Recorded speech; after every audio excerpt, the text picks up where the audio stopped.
What's going on, guys? Welcome back to United View. Hope everyone is doing very well. Welcome back to Match View Live. We're back. Do you know what? I literally, as I was doing the intro, I was kind of like nearly messing things up because we haven't done this in ages, have we? We haven't done this in ages. So I'm a little bit rusty at the moment. Hence why I'm like going. There feels like I've done something wrong already. I want to get rid of that. That's what I want to get rid of. There you go. Boom.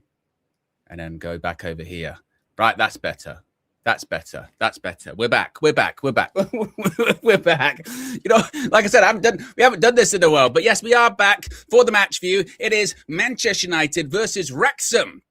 And is from Helsinki, yes, in Finland. And kickoff is in just under 1 hour's time. And team news, folks, is already out. We know what is going to be the first starting 11 of this preseason. Let me get that on the screen for you right there. You can see the starting 11 for Manchester United this afternoon / evening / morning, depending on where you are in the world. But it's Tom Heaton in goal. There were some discussions of, are we going to see a debut for Carl Darlow today after his free transfer from Leeds United to Manchester United. But he actually didn't even travel, I don't think. He wasn't part of the travelling squad. So the heat is on. Yes, Tom Heaton back in the net for Manchester United. A back four, which is actually a very strong back four. And it's funny, when we were doing the preview yesterday, Flex and myself, I had this discussion with him where I said, I wonder if Michael Carrick is just going to, you know, put Lenny Orose at right back. Just because I kind of thought, well, we were thinking about who the options could be to possibly play at right back. And we kind of realized that actually there weren't many options that could possibly play there. So because of that, I kind of thought, well, maybe he puts Yoro in there. And Flex, no, he'll put an academy player in there, but not so much. That doesn't look like that is the case, does it? So it's Yoro at right back. We've then got Harry Maguire and Aidan Heaven as the centre-backs and Luke Shaw playing at left-back. So that's a back four that could easily line up in the Premier League this season. I mean, one would hope we don't have to see a situation of...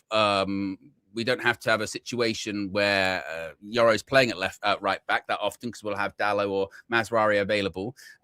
You're right, Kristen, as well. We've got a new player. Not many people realize this. This was a bit of a one that went a bit under the radar. We've signed a new player called Substitutes. Yeah.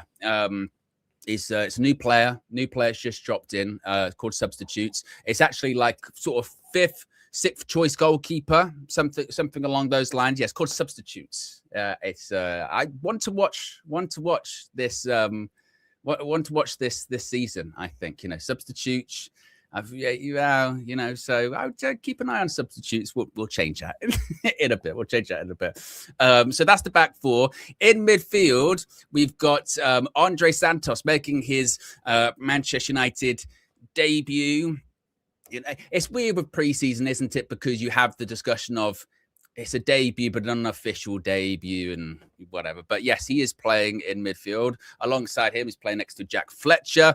In front of them, we've got Brian Mbeumo, of course, didn't go to the World Cup. So he's back already, raring to go for preseason. Mason Mount, one would think, going to be in the 10. We'll see how Manchester United line up once the game kicks off, of course.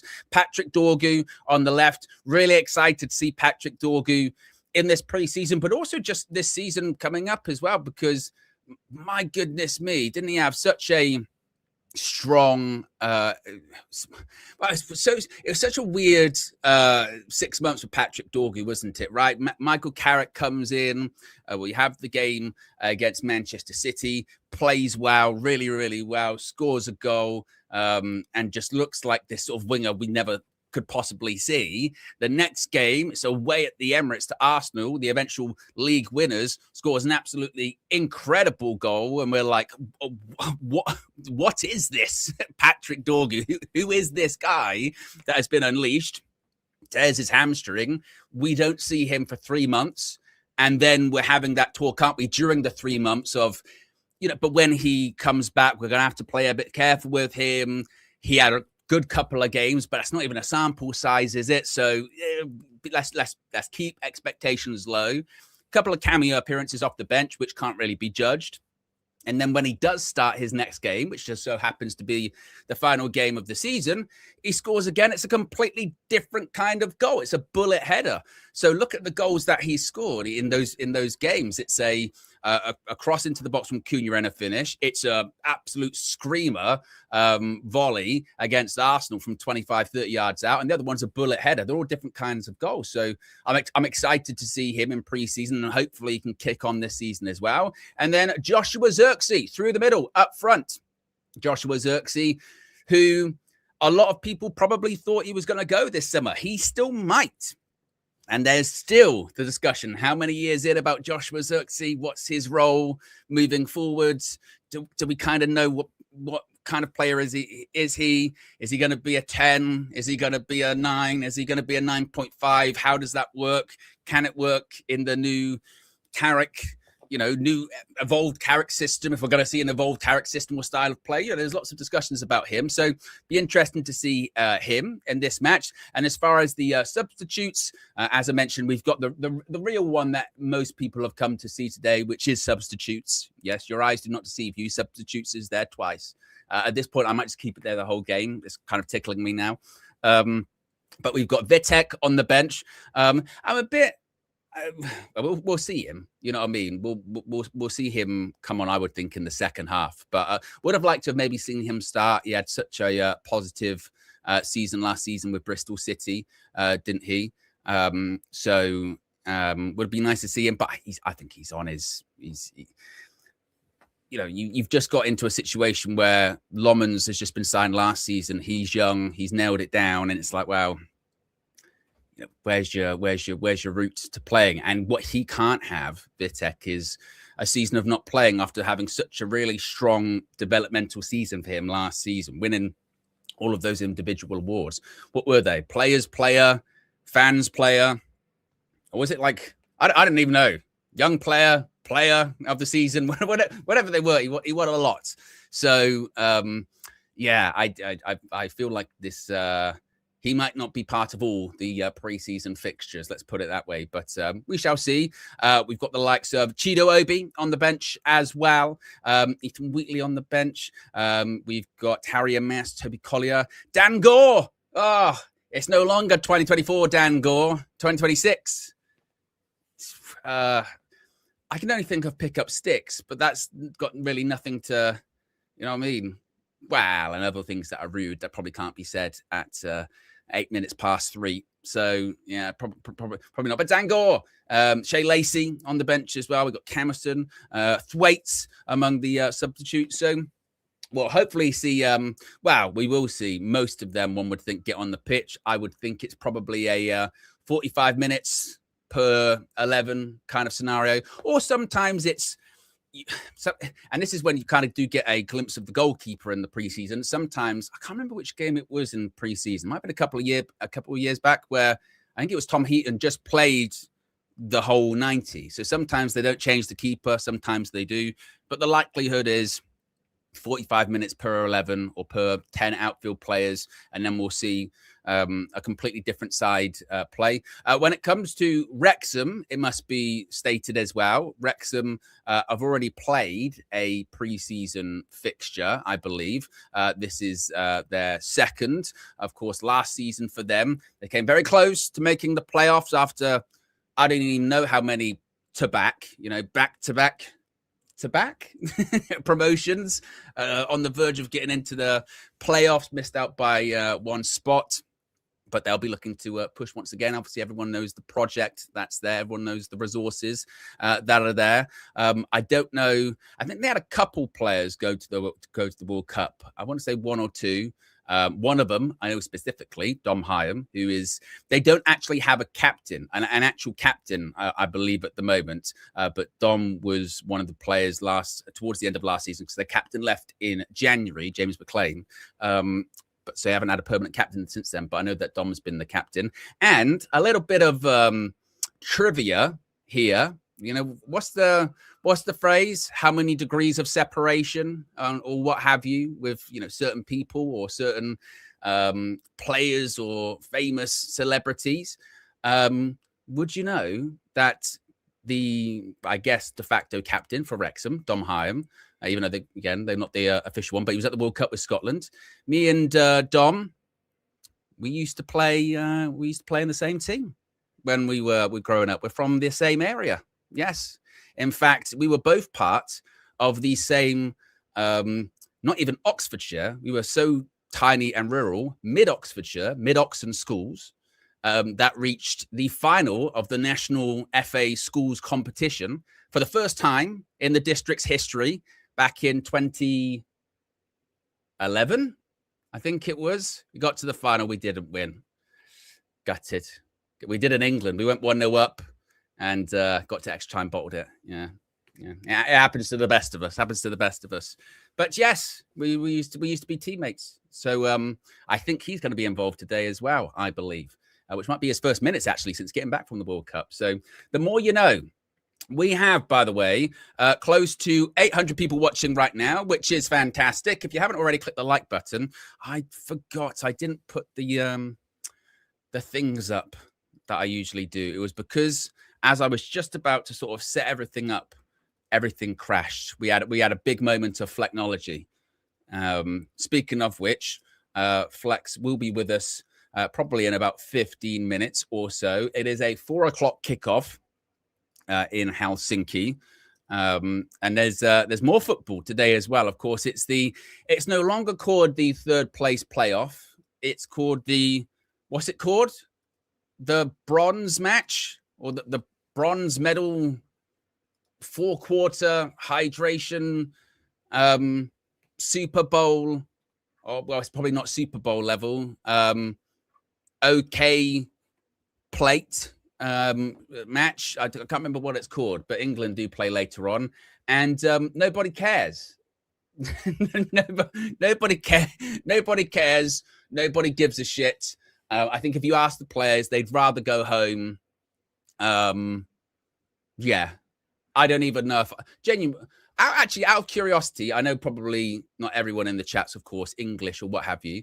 But even if you're not, 1, you'll watch that game later on. 2, you won't, out of curiosity, because I'm genuinely on the fence about if I'm even going to watch it. I'm not even saying like stream or anything. I mean, if I'm even going to watch the fucking thing, I'm like, I don't even know if I want to.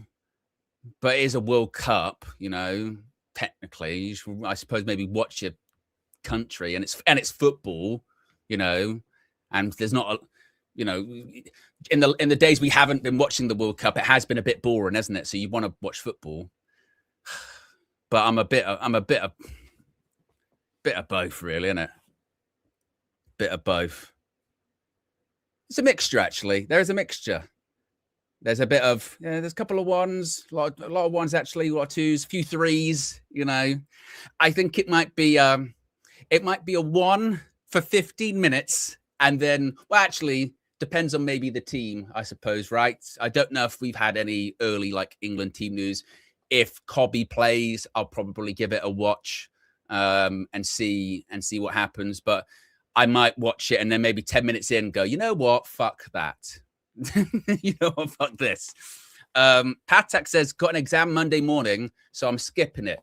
I tell you what, yeah, Patak, good for you, because legitimately, this is not one of those bullshit stories or whatever.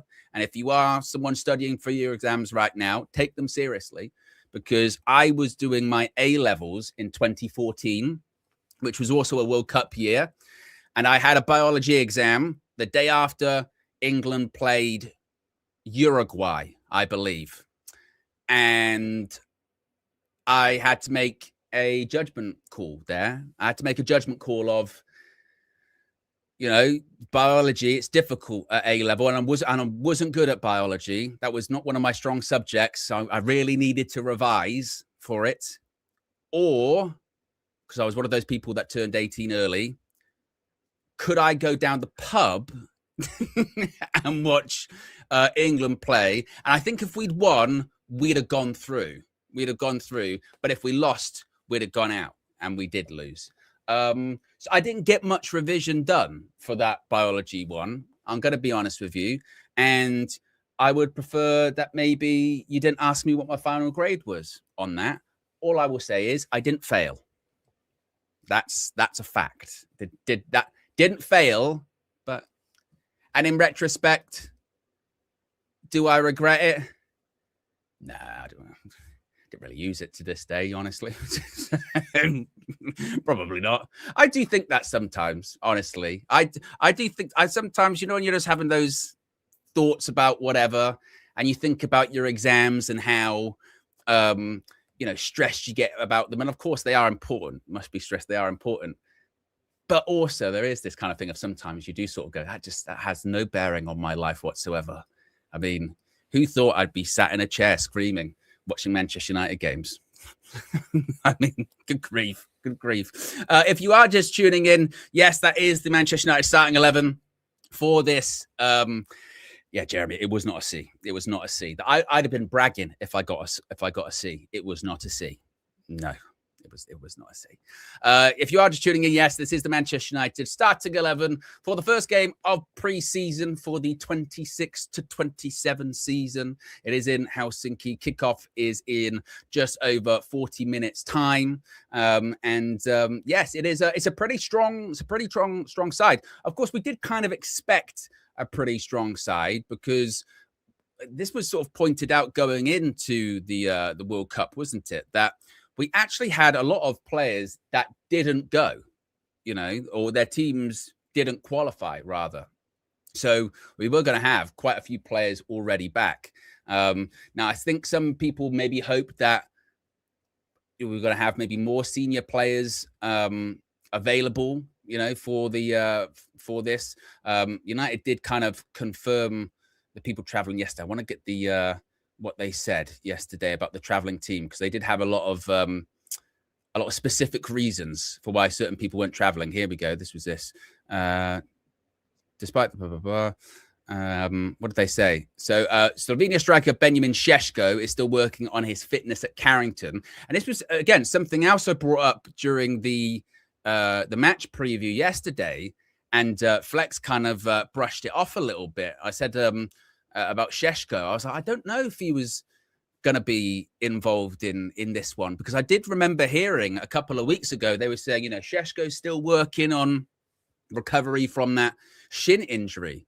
And Flex was certainly right when he said, oh, shin injury, that was a couple of months ago. That was in May, wasn't it? But I suppose we have to remember the timeline of how that happened is he already had a pre-existing shin injury that he had kind of was working through.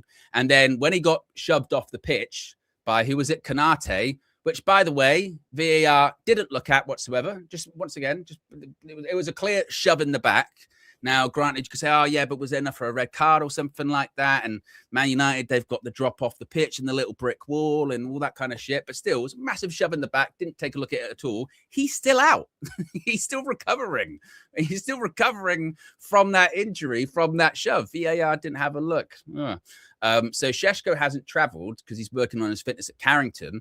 But I don't know what that means in terms of when to expect him back. That would be my only kind of concern. I don't know if it's being framed as, you know, he's actually not completely fine, but, you know, he'll be back very, very soon. He'll be back very, very soon. And it's precautionary. It's all part of the, you know, the timeline, as it were.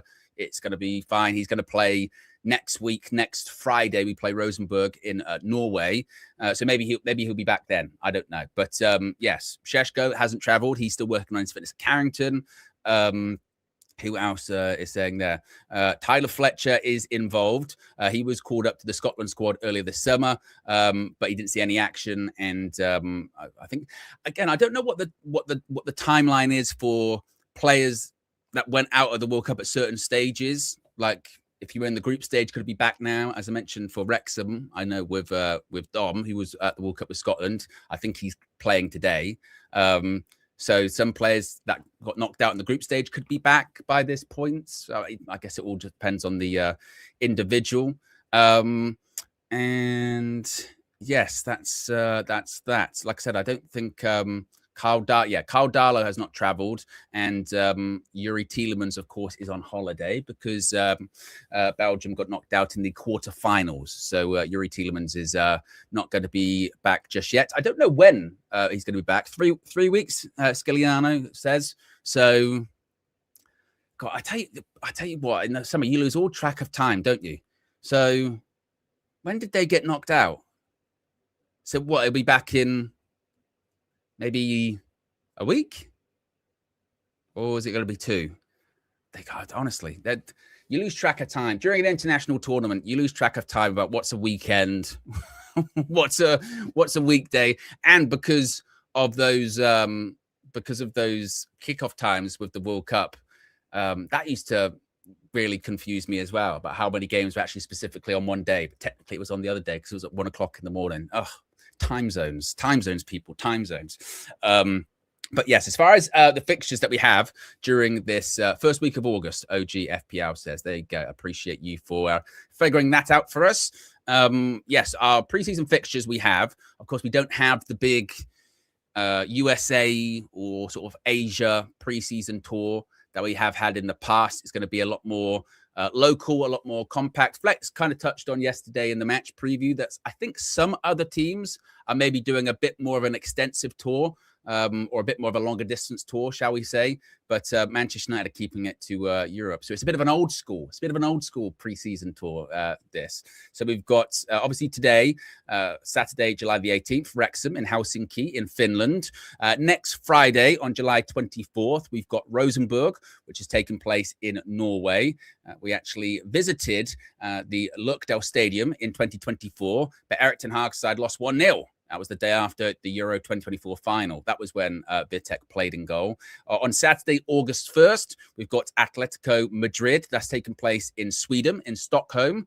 So that's going to be, is that the Snapdragon Cup? Oh, yes, the Snapdragon Cup is on the line when we take on the, speaking of which, where's my title? I forgot. There you go. There you go. If you've got it, flaunt it. Yeah, if you're a champion, that's what we've got. That's what we've got. Speaking of which, we've got over 1,000 people watching. We're not even at 200 likes. So if you haven't already, click the like button. Let's see if we can get to a quick 500 for Manchester United's first preseason fixture. So, yes, going back to that, Saturday, August 1st, we've got Atletico Madrid in Sweden for the Snapdragon Cup. Then on Saturday, August 8th, we've got PSG. That's taking place in Gothenburg in Sweden as well. That's the first official match of Tour 2026. Like, it's very, we've got how many fixtures before our official tour begins? So Saturday, August 8th, PSG, Gothenburg, Sweden. That's the first tour of 2026 presented by Snapdragon. So yes, that's against PSG. How many of their sort of star names are going to be there by that point? That's the question. Yeah, maybe not many. I don't know, actually. But probably not. Then on Wednesday, August 12th, we've got Leeds United. That's taking place in Dublin in the Republic of Ireland. And then on Saturday, August 15th, we go to Poland, and we have maybe the biggest fixture of the entire preseason. Okay, and there should never be so much importance on a preseason fixture, right? We always have this argument. I know I do. I know it's boring every single preseason when we do the whole results don't matter. Performances don't really matter to an extent. It's about fitness, but it is about understanding new tactics, and it is about understanding systems. It is about creating chemistry. And I know. We always do it. Okay. But there is one preseason game, one preseason fixture in this preseason that Manchester United have to win. And it is on Saturday, August 15th. And it is against Ruben Amorim's AC Milan. And we cannot lose that game, right?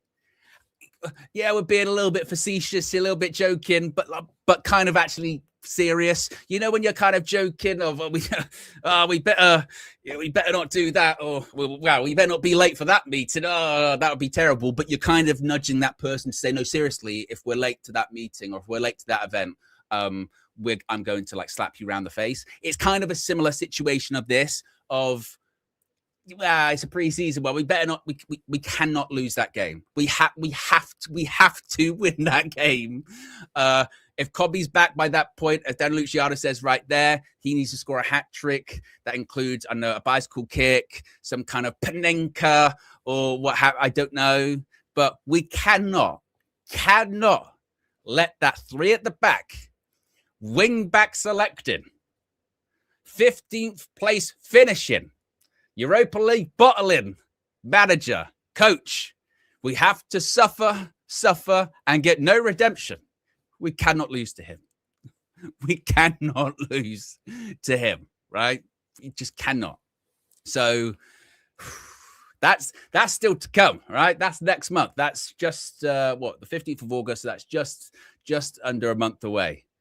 So we'll build to that. And I really, really hope by that point, we've had like a quite positive preseason. So we're going into that game with some optimism, good feeling, momentum, because, oh my God, if we go into that with a bit of a shitty preseason where it does look really disjointed and we're losing every game, oh God, there's just so many scenarios. We just can't. So yeah, that's still to come in this preseason. Oh, and that's how it ends as well. That's how it ends too. So, oh my God, that's how we're going into this Premier League season, folks. That could be such a sort of supercharge into the season, couldn't it? Of like, yeah, the past is the past. It's like we've gone over a mushroom in Mario Kart. You know, whoosh, we've just gone past. We go, I tell you what, we've got some momentum now. Or it's completely the opposite. We lose against our old head coach, our worst head coach probably ever, and then go into a season of like facing the team that got promoted from the playoffs in the first game. And we'd be like, don't lose again. Talk about stakes. Talk about a bit of, not pressure, because again, it shouldn't be like that. It shouldn't. And logic says, nah, but in the moment, I guess it won't be. But it kind of will. It kind of will. So, yes, that's all to come. But I'm excited for it. Right? I'm excited to see my team play again. As I've said many a time, I am a bit, I'll be honest, of a phony. I'm a bit of a liar when it comes to international football. I'm a fair weather international football fan. If it's a World Cup or a Euros, that's about it for me. I'm a Man United fan. I truly am. I'm a Manchester United fan, right? That's just the way I'm kind of wired. You know, I've always preferred club football versus international football. And I love my club. I hate seeing my team lose. It's been obviously a tough couple of years as a Manchester United fan. Well, a tough couple of decade and a bit now, hasn't it? But certainly a tough couple of years. But we ended last season on a positive note. We're back into the Champions League. We're back into multiple competitions. This year, it isn't going to be one game a week. Bullshit. So I'm excited. It's only been a couple of months since we last seen our team play. But I'm ready to go. I'm ready to go. I'm excited. And I really do hope that we can pick up where we left off last season in terms of the results, because obviously our results were really, really positive in the second half of the season under Carrick. But I also really hope that we do see a bit of evolution. You know what I mean? I do a bit of evolution this season. I do think that, you know, some of the more reasonable, not criticisms, but maybe, you know, sort of red flags or things to point to that would be a little bit concerning last season about Carrick and maybe the play style and some of the players and whatnot, I do think were fair. So I'm hoping, and I don't know whether we see that today in all honesty, but I'm hoping throughout the preseason going into the season, we do see a little bit of evolution as well. You know, a little bit of evolution and a little bit of, you know, just a little bit of, okay, we're not going to be constantly playing on the counter attack, or we're not going to constantly, or we can kind of control games a little bit more. So that's things I'm excited about this season, right? And we've already got a couple of players through the door. We still need more. I still do think we'll get more. I think that actually we're in a bit of a strange place now, I think, as fans. There was a lot of concern and worry a couple of weeks ago about the transfer market and what we were doing in it. I wouldn't say that's gone. Like, that's definitely not gone at the moment. Nowhere near. But I do think things have been cooled down a little bit. And there is kind of this acknowledgement that actually, you know what? Maybe Man United can actually kind of move silently. Maybe Man United can actually move quite discreetly, and maybe Man United can be working on these deals. The media doesn't know about it, and then we can pull these deals off, and actually they can be quite good for the season coming up. So I think that's a new bit of positivity. Well, again, it's not positivity, but it's, like I said, it's cooled things down a little bit in terms of the complete transfer concern. Lucas Chan's been a member for 48 months. Says, has been a good summer break, but time to get my hopes up and believe that 21 is coming. I've seen a couple of people try that, Lucas. Yeah, I'm not. I think we can be excited, but let's breathe. Let's breathe. We hadn't even played Wrexham in the first game. Yeah. Says, I have missed the red carpet shows. Hope they're coming back. All of those shows, see some of those comments recently. Those shows that you love and enjoy, don't worry, guys. They are going to be all coming back. Maybe in a bit of a different schedule, maybe on different dates, because, of course, this coming season, we're going to have more games. So we do want to schedule those shows on days where we're most likely not to play. What kind of screwed us up towards the end of last season is it felt like every game we had on a Monday, which screwed with the red carpet schedule. But all of those shows, yes, you know, your Trinities and new shows, it must be stressed as well. As you guys have seen maybe with the transfer view recently, as you guys will see with the thumbnail today, we're working on some things, building some new stuff, and making some exciting plans. I won't say and spoil too much for the season ahead. So yes, all of those shows that you like and all of those contributors to the channel that you like will be coming back, plus some new faces as well. So it's going to be an exciting season. Like I said, I'm very, very optimistic for where the future is headed. Austin Baker's been a member for 47 months. Big up, Austin. Says, yo, dog and chat, let's have a great match. And don't forget to drop a like. Yes. Don't forget if you have, or you just went, oh, I was so locked into the team, or I'm so excited for the preseason, or what have you. Yes, if you haven't already, click that like button. Chris says, oh, in this season, you're going to be so busy. I hope you won't miss any match day streams. I'm going to do my best. Do you know what, actually? I was thinking that last night. In terms of, well, it's different because I wasn't always on the match view, but most of the time now I am. I think I've maybe missed, I want to say like one or two, maybe one or two, a handful. And I think because of illness or emergency. But yes, it's going to be a busy season, but I'm excited. It's good to be busy. Seth says, have you made a Champions League song?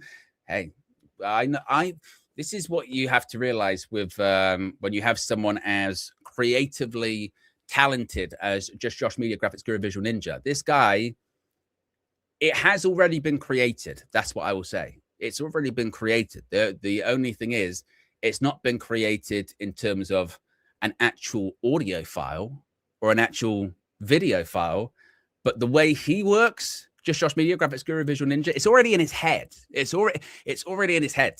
When we're in these like creative discussions, or when we're in these brainstorming, if you want to call it that.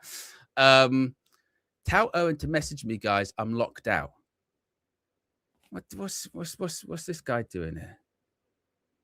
What's this guy doing? I'm in the link for morning show. This guy, Flecknology. This guy, Flecknology. Flex, it's on StreamYard, mate. It's on StreamYard. You can jump in StreamYard. You know what I mean? Flex, this is you see what I deal with, guys? You see what I deal with? This is, and he says I'm not. It goes, oh, I'm not Flecknology. I'm not Flecknology. Oh, there's only one way.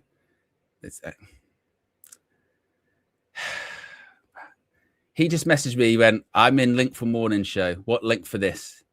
And then he sent me another one going, what link? Oh, StreamYard, lol.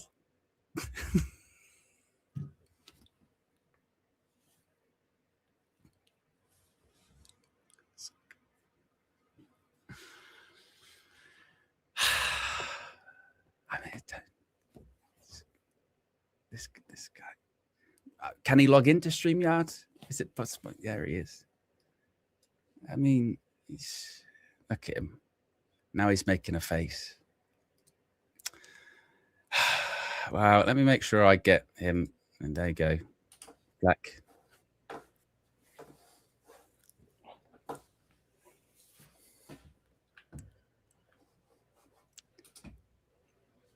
Just need Yeah, I know. Yeah, just need you to say something else. Yeah, well. No, because I thought obviously no, she's fine. It's a bit rusty. You know what I mean? And you was talking about Just Josh. Yeah, you get the cobwebs out of the way, but obviously you was talking about Just Josh, Guru Video Ninja, media person. Yeah. And I thought that because I mean even that can't get right. I mean, my goodness. Well, yeah. We talk about Just Josh. Just Josh, Guru, Ninja, media. Whatever. It's Guru, Ninja, media. So I thought, because there's a lot of new stuff going on, I thought that this wouldn't be in this. I thought it would be on another link. Do you get what I'm saying? Yeah. So well, we're not there just yet. Yeah. We're not there just that's yet. Fine. So, yeah, that's fine. Yeah. So it's all right, though. It's all right, though. Yeah, listen. I mean, what's You're going on, people? Though? Good afternoon. You excited, though? Good afternoon. We've got a game. Look at the team. Yeah, strong, innit? Yeah, exactly. Well, we didn't have that many players go. I say that many, but we had a lot of players that didn't go to the World Cup, of course. So, I'm not going to lie. You know, when we would do, it's really bad of us. Well, I'll speak for me, but you're definitely part of this. We didn't even mention Xerxes. I actually forgot. I don't know how you felt. I forgot. I didn't think of him of like a potential that could play. That's the midfield that we predicted, though. As a matter, I was saying before. I predicted you're at right back. You said I don't think he'll do that. Then you did actually. You're no, right but I think you backed out. I think you said actually, because you said he won't do that. I went, all right, fair enough. Listen to me. Just stick with your opinion, mate. He shot down my creativity. You know what I mean? I went, I was like that kid, but you're at right back. That would be silly if he did that. Yeah, it'd be dumb, wouldn't it? If he did that. you just went straight back. Know what I mean? And then we said Mbuma on the right. We said Dorgu on the left, didn't we? We said Shaw. We said Maguire in heaven as well. I forgot about Tom Heaton, actually. Well, we weren't sure at the time when we recorded if Darlow was going to travel. So he hasn't. I don't think he's travelled because he's maybe only had like a week of training or something. We also mentioned in that preview about Šeško. You know what I was saying? I'm pretty sure he's not recovered from his shin injury. He's still working at Carrington. So because it was a pre-existing injury that got aggravated when he got flung off the pitch by Kanate, and he's still recovering from it. So, but we don't know how close or not close he is to coming back. So one would hope, and I think our next friendly's next week. So one would hope he's going to be pretty close to coming back. I saw a report saying he's expected to be fit for the beginning of the season. So I don't know. I don't know how beginning of the season, but if you don't play any of the preseason games, then you can be fit for the beginning of the season, but you're not really fit to play. So MRR 19. I think Darlow has a slight injury. No, I was reading that as well. He was carrying a little something as well. Darlow was. So it's one of those. But what we do get is a debutant. It's all. I remember Lenny Yoro's debut. Was it against Rangers? Rangers. It was in. Was it Edinburgh? I think it was Murrayfield. I think you're Murrayfield. That's it. Not Hampden Park. Murrayfield. Yeah. Josh and KG was there. Yeah. It's always nice when you see it. I think that's when we saw Mason Mount as well played his first game there. I got that wrong. Can't remember. No, I don't think so. Because that was the season. That was season after. Because that was the time. Because that was when you saw Rude just before the game. You know, when Rude was with Eric's. He was on the coaching stuff. It was that one. Yeah. That was the only time. No, was it one or a couple more times? Maybe one of the only times that Lenny Yoro actually played for Eric Ten Hag. Wow! Because he did. Because he didn't play. You know what I mean? Yeah. He didn't play. So did he break his foot in that debut against I don't think it was that game. I don't know if it was that one or. No, I think he came through that unscathed. He had some crossfield passes. Because remember, you Oh were no, in but then America. he went on tour. Yeah, you were in America, and you said like he wasn't really in training. He was walking around, and then at the time it got like denied, didn't it? It was like, oh no, he's fine, and then like a day later, it was no, he's broke his foot. He's out for 3 months.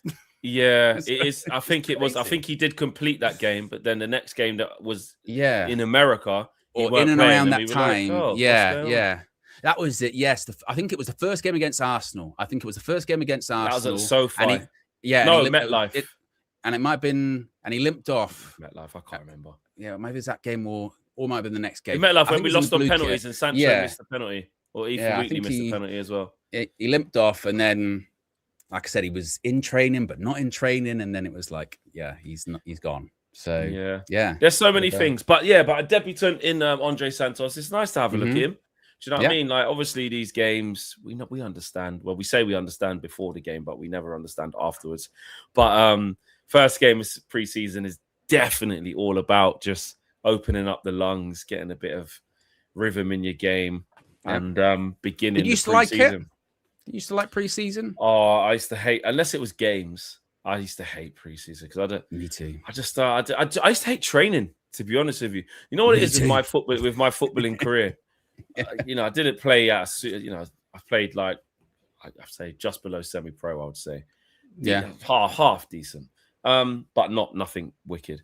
But my footballing career, because I was late to football in terms of playing, because I was playing basketball all the way through school. I had a mixture of football and basketball through school, so I never started doing football training, like proper football training, till like late teens, early 20s.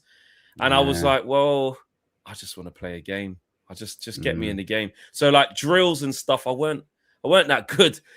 Like the mental side of it. All right, so you get the ball off him, so he's got to come there. I can only pass it to the guys with the bibs, but I can't pass it to them.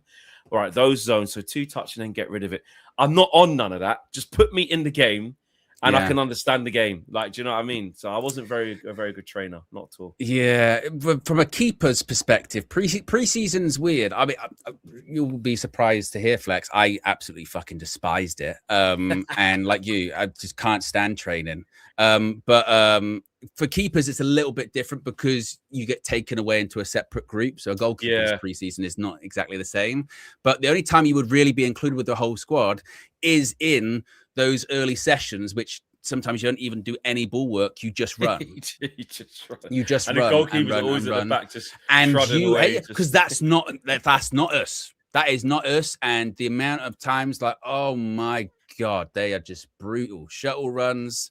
Like there's one I can never get over. Yeah. And it sounds so simple, but it was just absolutely brutal. And it's literally, you had cones and they were set out. I think it was like 10 maybe meters apart, right? And it went up to like 100 meters, right? And all you had to do was go run 10 meters, come back. Run 10 meters, go back, and then go to 20 meters and come back. And then go to run 10 meters back, 20 meters back, 30 meters back, 40 meters back. And then, so we did that, and I didn't.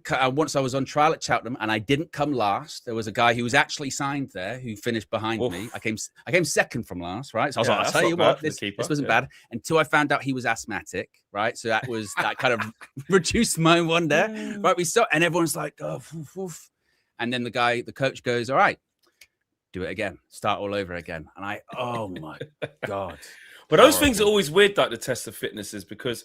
And pros will tell you as well. You'll get some guys that, lack behind, not that fit in training and with all the tests and the metrics. But come game day, no one ain't running more miles than them or kilometers than them. No, exactly. You know what I mean? Yeah, it does. So it matters. There were guys. Yeah. There were guys in my training groups where that was just as not slackers. It's not like a bad egg. It's just we'll do it, but it's not. We're not excelling in any of this. We're not one of the top performing trainers. I wouldn't cheat the system, but I'm just not a top performer in it.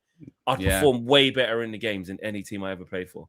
So and it's true though, isn't it? Because there'll be people like that you would see in pre-season and go, like, they are well out of shape. I don't know what they're going to do this season, like whatever. And then you get into the pre-season friendly and they start spraying it around. You go, they're unbelievable. They're the best player on the pitch. Players. How can they do that? You know what I mean? Yeah. So but this team here, it's just to open up the legs, but it's a very, very strong team. It's the strongest. It's the strongest of what we have. I would say, there's no one else. When you look at the bench, it's out of what we have available. That is the strongest possible lineup that you could field. So, I'm happy to see that. Let's hope that first of all, as you say, let's hope that absolutely everybody gets through it unscathed.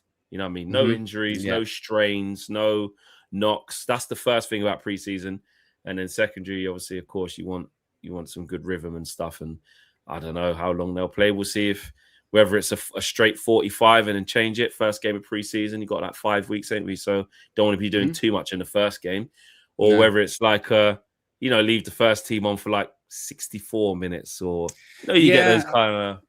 Yeah, ones. I was saying it. Yeah, we'll probably see. You would think either a completely different 11 or, like I said, different 10 outfield players in the second half, most likely. But I was just saying before you jumped on, obviously we always have the discussion about preseason and the results don't matter. Like you said, it's just about getting the legs going and just dusting off the cobwebs and all that stuff. But there is one game in this preseason that we do have to win, Flex. There is one. I'm telling you, I'm being irrational. Is it? Yeah, irrational. I'm being very irrational about this game. You lot can call me childish. You lot can say, "Come on, this is the problem with the fan base." You know, we have to move on. Don't be rude. Don't be disrespectful. I don't care. I'm gonna say it as it is. Leave me and let me have my irrational, childish, like whatever you want to call it. And if you're with me, great. So you don't see it as childish. But I'm telling you now, we cannot lose to Ruben Amorim's AC Milan. Now, obviously, if we do lose, the season starts next week, and we'll say it doesn't matter. We'll say obviously. We'll say let's be grown up here. It doesn't matter, guys. Goodbye. Yeah, and look, I will tell you beforehand. Like, even if you do lose, it don't matter. But I'm just telling you what I'm on. Okay, everyone. Yeah. I categorically, exponentially, do not want to lose to Ruben Amorim's 3 at the back with AC Milan. Or it pissed me off even more if he plays 4-3-3 AC Milan and beats us. Could you imagine? Because he did say in the press conference, didn't he? Like, I made mistakes and all that. Yeah, he might have learned loads of things. If Man United is the curve or the learning, the thing that he learns that makes him into the best coach in the world. You know what I mean? Exactly. Oh my goodness me! This is what I'm talking about. And that is the final preseason fixture, isn't it? As well. So that can be, like I said, that can be either a supercharge into we just fucked over Ruben in that game as well, and we had a good preseason. But if we lose that one, and then we've got Hull in the first game in the Prem, we'll start getting a bit twitchy. We would again. Honestly, you know what our fan base is like, and obviously online, just a loss to Ruben, even though it's a friendly. Just taking an L, online would just be like, look at these guys got rid of Carrick, schooled by Ruben, they threw him out. The storylines would be there. Which, let's be honest, if that does happen, of this is why you shouldn't have got Carrick, I'll step in then. I'll be like, come on, we're being silly now. Obviously, I want to beat him in this game, so I'm going to be quite petty about it. But if we lose, we lose. Yeah. If we draw, we draw.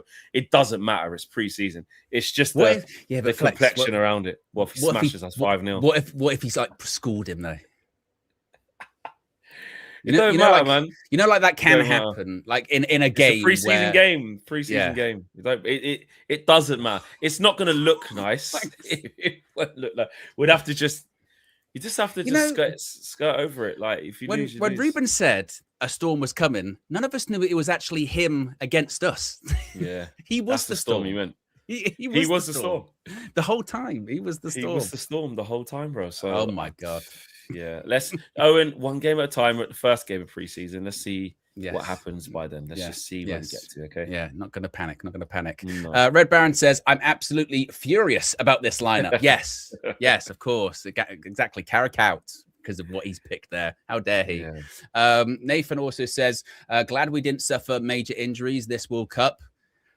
Well, Cobby's still to play tonight. Yeah, that's a hell of a jinx. I wouldn't go that far. Is Cobby and Marcus Rashford the only ones now? Because there's none for Spain, there's none for France. Yeah, that's it. Leacher. Oh gosh, Leach is playing. Yeah. Yeah. He made me so angry in that game. I forgot he plays for us.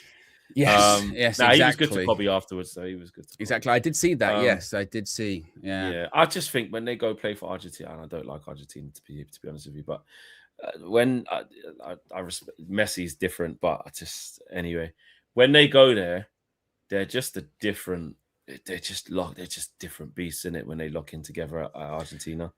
It's ridiculous. I mean, Romero's also, not a bozo anymore. You know, yeah. Enzo Fernandez plays out of his skin. McAllister's had a shit season all year. He's running around everywhere. Amazing.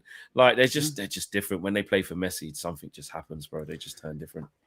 Yeah, and also as well, what I have actually enjoyed, like with this World Cup, and you do sort of appreciate a bit more, is that just the way that football is ingrained into different cultures, and you kind of have to understand that how different countries and different cultures view football or view the national sport or the national team is so different. And like with Argentina, like again, it's like it's almost like religious, you know what I mean, to them. Like, and it is quite unique, but also at the same time, from an opposition point of view, like you saw the stuff after the game and the controversies also in the past, you know, after the last World Cup, you look at it and you sort of go, yeah, it's just, they're kind of wild, aren't they? You know what I mean? With how all of it, all of it. It's just, yeah, it's a whole different ball crazy. game. It's a whole different ball game. Yeah, absolutely. Some people were saying Fabrizio. Is there a post? Let me have a look.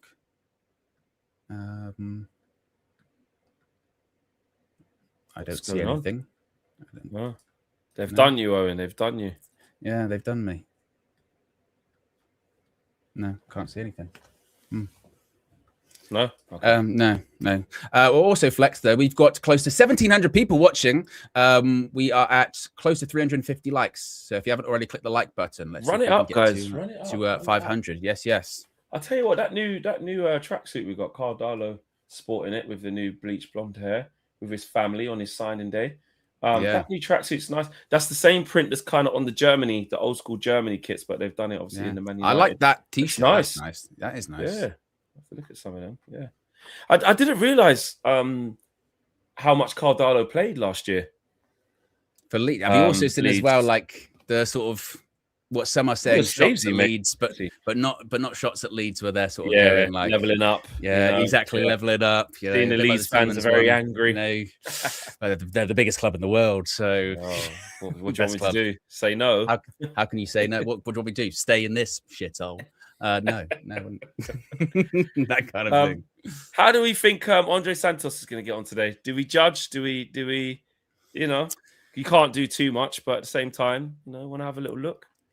I mean, he'll always get judged, won't he? I mean, I hope that I hope he does well. Hopefully, he looks pretty sharp. Hopefully, you know, it'd be great if he got like an assist or a goal. But in the same vein, if he also does a misplaced pass or looks a bit rusty and shaky, which players can do in pre-seasons, the whole point of these fixtures is to try and brush off those cobwebs. He'll be judged of 50 million for that. Well, you know, I don't know. Chelsea, they saw us coming. So, but I'm excited to see him because I'm not going to lie. Like we said when we signed him, can't profess to be like, oh yeah, I know him inside out. I've watched him a lot. So the more you can get to watch him, get more familiar with his game, then maybe we can kind of maybe appreciate or underappreciate the signing more, because we might actually see more of him and go, actually, you know what? In the market, 48 million, that's not bad. He's not bad. Or these are actually his flaws, but he can grow, you know, that kind of thing. Yeah, no, absolutely. Yeah. It's just more into the box of like whenever you get a new player, you want to see them as quickly as possible. You want to see them in your shirt. You want to see them in your formation. You want to see them, you know, in your team.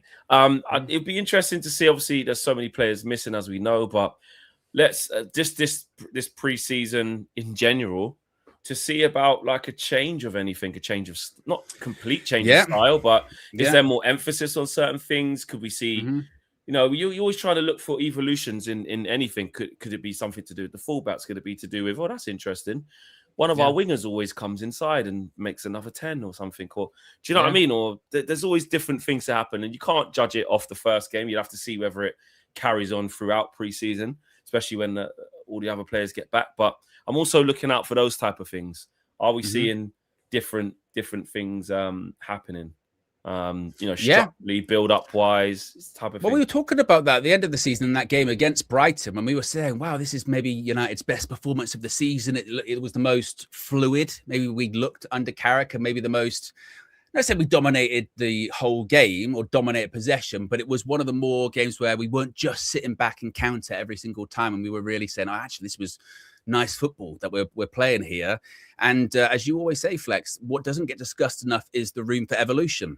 Is the room for growth, and the understanding that last season, some of the selections and tactics may have been more sort of functional rather than a preference for Michael Carrick, if that makes sense. So he might have seen it as, well, look, these are the players I've got. This is the circumstance I'm in. I need results. I'm going to do this. Long term, I want to evolve and progress into this. Now he's got the job permanently for a couple of years, maybe not. Now is the time to do that progression or evolution, isn't it? So you're right. Maybe we see that today. Trying to look out for it. Lenny's not got his hair in plaits. He's got it in a ponytail. Just seen that. Yeah. Probably ain't got his hair done. Ain't got that's the kind of play-by-play people come for, Flex. You know what I mean? You know what I mean? He's not focused. He's not taking pre-season seriously. I have to say, I've just spotted Lenny's lack of professionalism with his hair up in a bun. Yes, terrible, pineapple style. So he hasn't got a retwist. And then you look at the Wrexham goalkeeper. Look, he's got his hair done in plaits. He's more professional than Lenny. Yes, exactly. Oh, by the way, Flex, look at that top right-hand corner. We are now over 213,000 subscribers. Fleck. Yes. Come on, guys. And we've got over 3K watching live. Over 3K watching live. Love that. Everybody lock in, enjoy.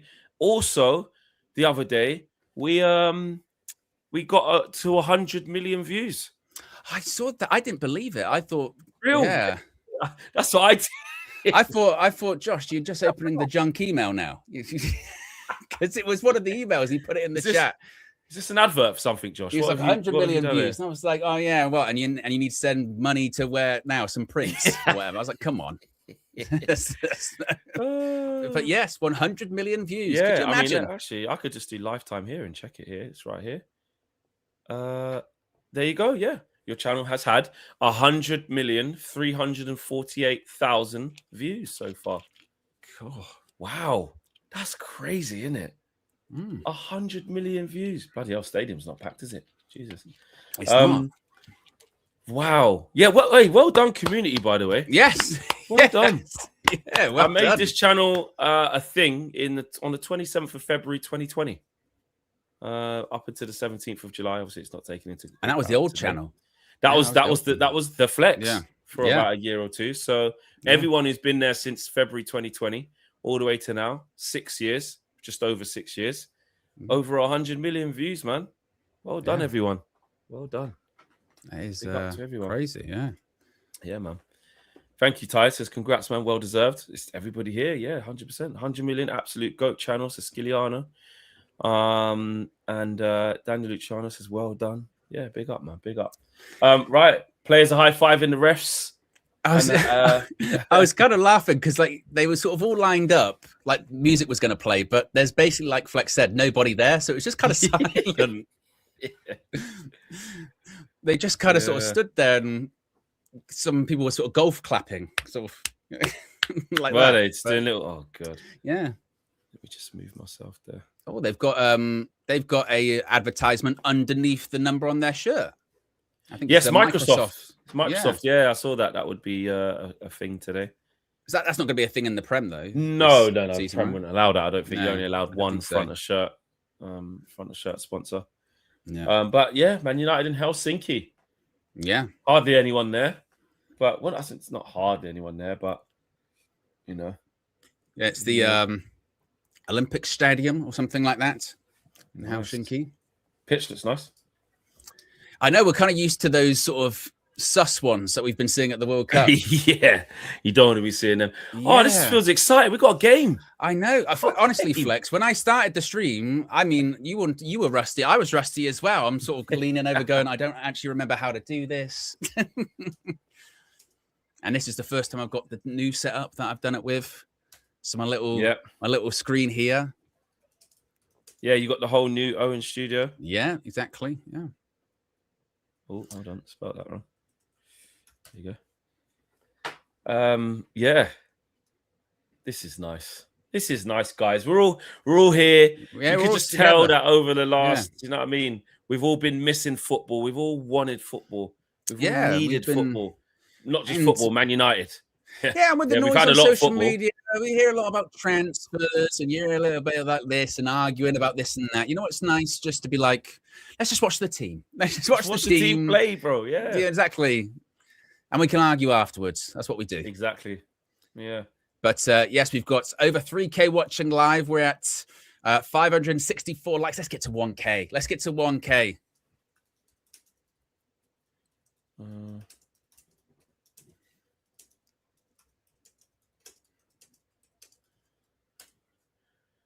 Right, so what we've got here. So, yeah, back four. So he hasn't done anything revolutionary. Like, we're playing with the back five now. 4-2-3-1 and still looks normal stuff. We haven't seen, you know, back five drop off, too cool ball. Honestly. And we're away pre-season / all the long games until May begin. It begins, yes. The chaos, the madness begins in Helsinki. Where will it end? We don't know just yet. You know, it could end wherever. Yeah, I see Arsenal fans as well, and Declan Rice was saying, "Yeah, it's been a long season. Started way back in July in America or whatever it was." You know what I mean? So it counts for these players. Yeah, yeah. So yeah. Oh, Andrey Santos. Andrey Santos. Tell you what, Owen, you just give the ball away there. Yep. Ref. Oh, it's not a foul. It's not a foul. We're going to concede. Bloody hell. It's not a good start, is it? I'll tell you what, Owen. I'm not going to... Let's just talk about what happened. That was like you logging into this stream. That was like you logging in. That's what we couldn't get the ball. Santos gets it, turns the wrong way. Look, there you go. He gives it away, Santos. There's a ball there. Header mess up the header. That's a foul, though, to be fair. That's a foul. It wasn't even good play by Wrexham as well. Like, it was their touch was bad. It deflected all over the place. I think it was a foul on Heaton. But yeah, that's not a great start, though. Santos actually got it away for a corner. Oh, he's been done. Shot. That's offside. Surely offside, yeah. Offside, yeah. Surely. How long before Flex has a meltdown, says Marion Jones. No meltdowns here. No meltdowns here. Red Baron with the super chat says American culture is to get as many ads in. I think referring to the World Cup stuff. And Nathaniel says has been a member for 26 months. Says I miss United so much. Let's watch some football. Yes, let's watch together as we will all season here on United View. Exactly. Come on, get him up the pitch, Tomo. Yeah, big kick up the pitch.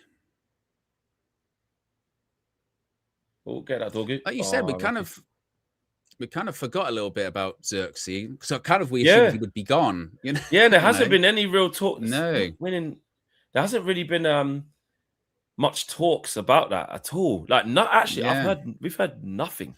No. Like, no one really interested. No one really about a lot of departures, really. No, the Ugarte one's finished. Yeah. And like you said, there's not really any poor dog who's lost it there. Careful, Luke. Oh, he smashed the ball. We heard that as well. Yeah. Keep up. Freaking hell.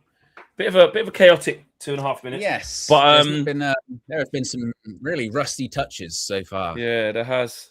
Kind of from both teams. That is a foul. That's a foul. Yeah. It was a bit more 50-50 than I thought, to be fair, but yeah. Look, it's just winning it back.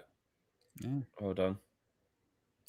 Well, this is also the thing worth remembering. This is not Wrexham's first pre-season fixture. They have had one extra fixture. So, of course, the Championship starts earlier than the Premier League. So they're a bit further ahead. They're a week ahead of us, which you may say. So we've got to take that into account. But those things do matter in pre-season, yes. Oh, so you're saying passes forward. I like him, Owen. See that? Pass forward, mate. Yeah, was it line breaking? Line breaking passes, mate. Pass, mate. He just did it. I'm on Santos watch. Let's just irrationally watch Santos for no reason. You're on what was it back in the day where on Sky you could go onto player cam and you could actually follow a player. That was good. With all the technology we have now, well, they're just obviously choosing not to do it. But it's not worth it. Maybe Wrexham putting a squeeze on. Bloody hell! Well done, guys. Look at this pass forward. Yeah, I like him. I like him, Owen. That's 2. He turns out and passes. Statman Dave. There's another one. You know what I mean? He's going to put that 2 line breaking passes. That's another one. Half time. That's how he actually works. More passes. Dave. Yeah, nobody passed. Nobody passed more.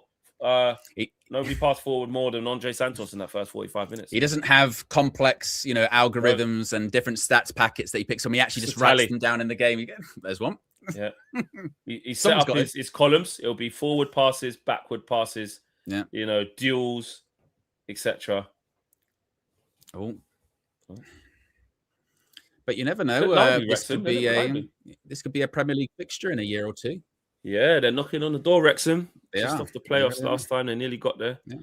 Lost a couple of big games in the running, but they're the journey that they've been on is just ridiculous. Oh yeah, and I know obviously a lot of people say, well, just throw money at it, but it has been shown, hasn't it, that just throwing money at it doesn't always work. Look at Salford.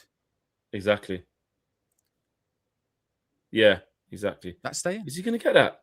Yeah. Bloody hell, Harry! Oh, I thought he got past him. I thought he got done there as well. I thought he skipped past him. Jeez, he's laughing. He's like, "Oh, he done you there, H." I forget as well that I've just been used to seeing Harry Maguire drink glasses of red wine this summer. On the rest is football. Yeah, he was good on that with Gary Lineker. I thought he came. Yeah, I didn't watch anything in its entirety. People were getting onto Harry because they were like, "Oh, why is he saying?" I was disappointed not to be there, and I know what I bring, and but I think people were just going extra. Exactly. Yeah. They were like, "Oh yeah, but he doesn't have to say it." And come on, guys, just grow up. Oh, that's one of those weird things, isn't it? Where you get asked a question, you give your honest response, and people get annoyed at your honest response. And you go, "Well, you asked." Yeah, he didn't go on. He didn't go on and think, Gary, stop show before you start anything. I just have to make it clear. I should have been in that World Cup squad, and I'm pissed off I wasn't. Yeah, he didn't shoehorn it into the show. He didn't go, what did you think of England's result last night? I think I should have played, and I should have been picked. He didn't I like that, Mace. Nice turn, yeah. Oh, good touch. Great touch, yeah. Yeah. It was a really good first touch, yeah. It was. So hold on. What we haven't realised is that Mason Mount's playing in the 6 and Jack Fletcher's actually playing in the 10. Well, you're saying this is going to be where Mason Mount's going to be this season? Oh, hang on a minute, Owen. Let this play out. Santos, you got a runner behind you. Deal with that, Aiden Heaven. Well done. Edged him out. Good strength. That is interesting, Putting Fletcher in the 10 and Mason Mount in the 6 when you would think it would be the other way around. Yeah. And we have seen obviously quite a few times in the media, Mason Mount, obviously we know expected to stay, but in terms of positioning, Mason Mount's not going anywhere, is he? Obviously. No, he's definitely not going anywhere, but they have spoken about Man United. We saw a couple of times, Man United happy to use him there. So I don't know whether that was just that passage of play or whether have they got a chance to switch or you've done him over there. And Boomer, yeah. Tell you what, he was deep, wasn't he? Didn't get up. Yeah. Well done, Mace. Mason Mount's been quite tidy. It's all right as a 6, mate. We don't need a defensive midfielder. Look at this guy. Look at him popping it about, mate. What you got, Santos? Yes. I like him, man. What I will say is Wrexham, I tell you what, for a pre-season fixture, Wrexham are pressing very high, aren't they? Yeah. That's good. That's good for us. That's good. You know what Absolutely, I mean? And then we play through the line set. No, just set him. Play the way you're facing. Oh, Santos. Oh. No, he's offside. He's offside. Santos, though, gave it away, mate. Got to find his radar. No problem. No problem. You know what I mean? It's just, it's happened a couple of times, but it's fine. He's got to tune it up. There's a couple. Look, Xerxes, I don't know why he's trying to turn there. Just give it. He should have given it there the first time. Oh, just got plays that left foot pass. Got caught on it, mate. Yeah, a bit slow. Good line, though. Good save. It was a really good save. Yeah. It was a really good save by Tommy Ian Popper. Schmeichel-esque. Yeah. The heat is on. The heat is on, bro. Yeah. I'm really excited for Aiden Heaven this season because obviously every time he featured towards the end of last season, really, really impressed, didn't he? It felt like at points Bloody hell. Oh, well done. He's dealt with that well, Santos, because Mason Mount killed him there. Yeah. If I We're struggling here a little bit to play through there. Yeah, we can't really. There have been some really sloppy passes. Yes, this is the time, isn't it? It's I like that. Through the line, Aiden. Lovely. That's a better pass. I like that. He's always like that, Aiden Heaven. He's always never afraid to play forward. But yeah, it is Mason Mount sort of being that deeper lying. Bloody hell, you've killed him there, Mace. Get the radar. Tune it up, boys. I mean, who do you think Luke Shaw is? I mean, that height, that's enough to end his career, stretching his leg that far. Are you kidding me? Getting the last bits of his hamstring, you're testing He's looking at that going, I don't know. Do you know who I am? Yeah, but you're not going together. Look, because you're not going on the 33. Bloody hell, so good ball that. Right in behind. Look, he's in as well. Look at the overlap. He so easily just ran inside out. He just... Okay, now... You can tell they've been playing pre-season. That striker literally just went off one centre-back to the other, in between, and just was in. Yeah. That's what In Heaven said there. Yeah. It's been a very good start from... look at that, ball's in behind there. Literally, he just went between the two. It's got another runner there. Yeah, lucky it wasn't a really good pass. It's good intensity from Wrexham, man. We've not. It is. Yeah, like I said, for 10 minutes, they have pressed. But you can tell you can tell it's our first 10 minutes of pre-season. You definitely can tell that. Yes. How long have they been back in training now? What is it? 2 weeks? A week? Oh, is it 2? Is it 2 weeks, or is it a week? Someone said in the chat. A week? Yeah. Oh, Andrey. Ref. I was going to say. I'll tell you what, Andrey Santos snuffing out the danger, Owen. See that? Yeah, but that's a couple of times as well. Have you noticed, again, they play into an attacker, back to goal. They are at us. Yeah, they're on literally at us straight away. They're not doing that whole, like, we're playing against Man United. No, look, straight away. Then that's Premier League. That's what it's going to be like. Yeah, that's true. Good. This is what we need. You want a good test. People could just say, "Oh, you're playing for Wrexham," but this is the type of game you want from them. Intensity. I was just about to say something, right, Flex, but it was going to be a very Dylan Scott Saunders-esque comments. I was about to say, Xerxes looks quite lean there, mate. Looks like he's lost a little bit of weight. Xerxes looking lean. When you say you're about to say it, well, you're about to say it because it was something you observed and actually noticed, or it just made you want to say it. Yeah. No, I just know. Think he looks a bit leaner, yeah? It was just an observation as opposed to he should stay at Manchester United and not be sold. Oh, Harry. Oh, bloody hell, Harry. Give him a chance, mate. I think he still takes a bit of a bad, don't sort his feet out quick enough, but it's still asking a bit of him, Harry. Radar's just been a little bit off. Yeah. From a few.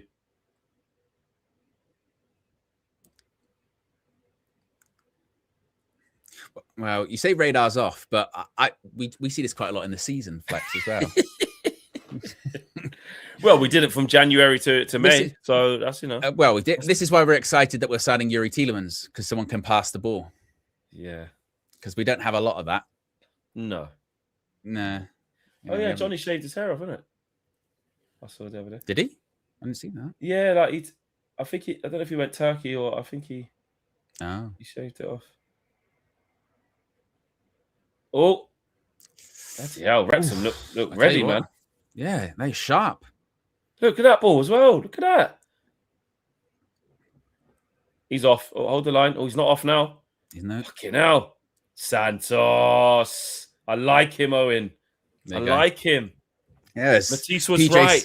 As PJ says, that radar was normal. Radar is normal. Oh, yeah. You said the radar being off. Radar's actually just working completely normal. Radar's normal. Yeah, radar's fine. Yeah, just the same radar we've had last season, mate. They're going up, going radars. Oh yeah, normal. Yeah, fine. Oh, I thought it was going to the centre.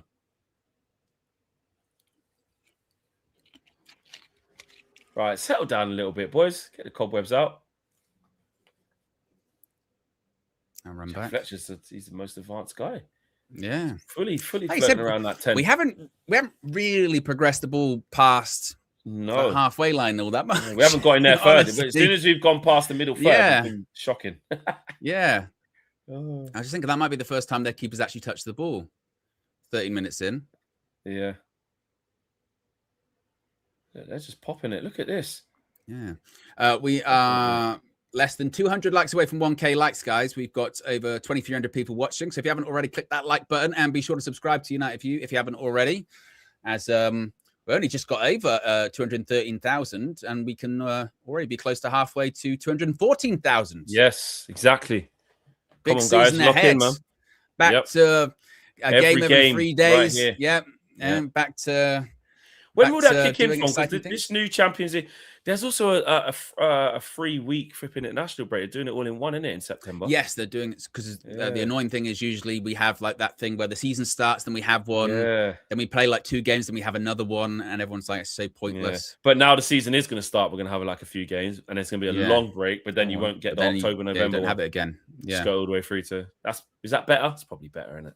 And the stop-start. Probably, yeah. It'll be annoying to be off for 3 weeks after coming back off summer, where that's a long time, 3 weeks. Well, it'll be interesting to see what happens, like, if there's any difference in, like, injuries, you know, if they get more or less injuries, because they have that just one international break versus the stop-start one. So, Red Baron with the super chat says, when Amanor calls you, can you call him out on his Carrick hating? He seems reasonable when speaking on call, but on super chats, he's a hater. I don't know, man. That's Amanor. Amanor That's the gimmick, mate. Carrick at all, bro. He just keeps cussing him all the time. Your boy Carrick, he says, like it's not his boy, like it's not his coach. It's crazy.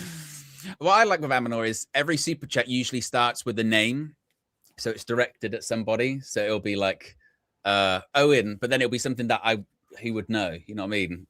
Owen, why won't Carrick pick Kobe Mainu or something? I don't know. Ask him.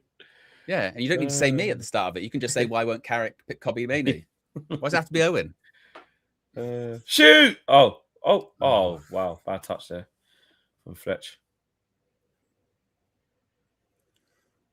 Flag did stay down there. But, I mean, that was really the first time we've actually got close to their box, let alone test the goalkeeper, create a chance. I mean, just get close to the vicinity of their box. Yeah. They're bopping it, mate. Yeah.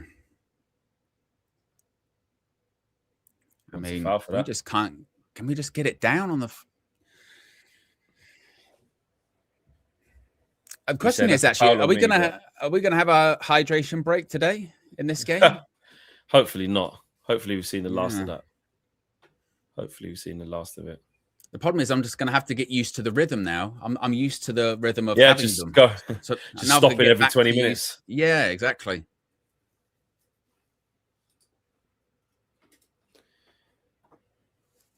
It's very bitty for us. What's happened here? Yeah, it really pre-season, is guys. No one injured. It really is the most pre-season game you've ever seen in your life. To be honest, it is. Yeah, shocking. Super quiet, atmosphere-wise.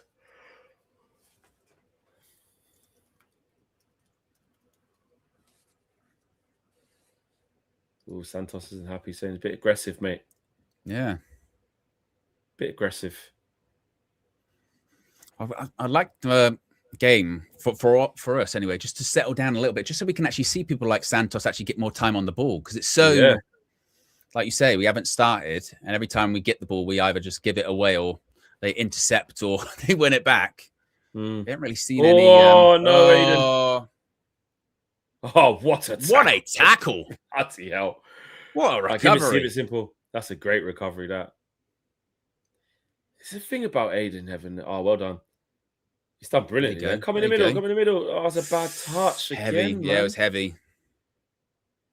Just can't get anything going. That's the thing about Aiden Heaven. And then when you look at your Lenny, like Aiden's just like more physically ready, which is weird. Because in his development, like obviously Lenny Euro's ahead of him in his development in his career. You know, he's played for Lille, he's played in the team of the season in Ligue 1, like had a whole year playing. You know what I mean?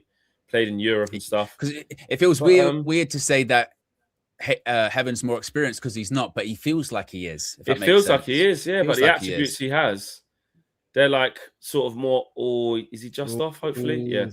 Like the attributes he has are like sort of more ready-made for the Premier League, you know. And we've seen it. That's why he looks more comfortable. To be fair, so he's obviously got a lot to learn. Things like this, you know, that pass was never on. You was going to get caught, but get back in, time your tackle Great well. recovery. You get that wrong, it's a pen. And it was a proper one of those like Wan-Bissaka-esque scoop. You know what I mean? Yeah. Like I said, if you pull it off, they look great. Got to time those ones right, but good recovery.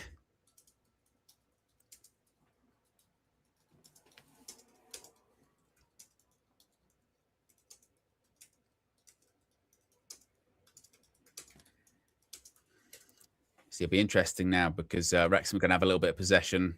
Game maybe settle down a little bit. Sometimes you see that in we've got pre-season no as press. well. Like the first 20 minutes, they go out and then they get absolutely shattered. Yeah. Oh, Lenny. It just looks very rusty, which you kind of can understand. Yeah. You can understand from a pre-season perspective. It's not always nice to watch, but you got to understand it. But yes, nearly 20 minutes gone, still 0-0. Literally, there's nothing to really describe, honestly. Flex is there. There's been no chance, no save. No. I mean, Heaton made one save, but it was offside. It's about it. I mean, maybe a little bit early on where it looked like Heaton was fouled and was it cleared off the line or it went to side net? Just went to the back. Yeah, that's about it. It's just they're just moving the ball nicer and crisper than what we're doing. I mean, I know they've only been playing one more week than us, but yeah, there's a big difference. Wow, if they've had one preseason fixture, that would probably mean they were back in training probably a week before that. So they're probably actually a couple of weeks ahead of us in terms of preseason. Yeah. Well, yeah, and that's what it looks like you're looking at. You know what I mean? Yes, one man cost 50 million, just bought from United, and another one, whatever they cost. But yeah, we are seeing that sort of lethargic vibe to it, not really going after them. But at the same time, we can't pretend that this is a starting 11 that's filled with academy players because it's not. This is a strong starting 11. It's a strong team. It's a strong team.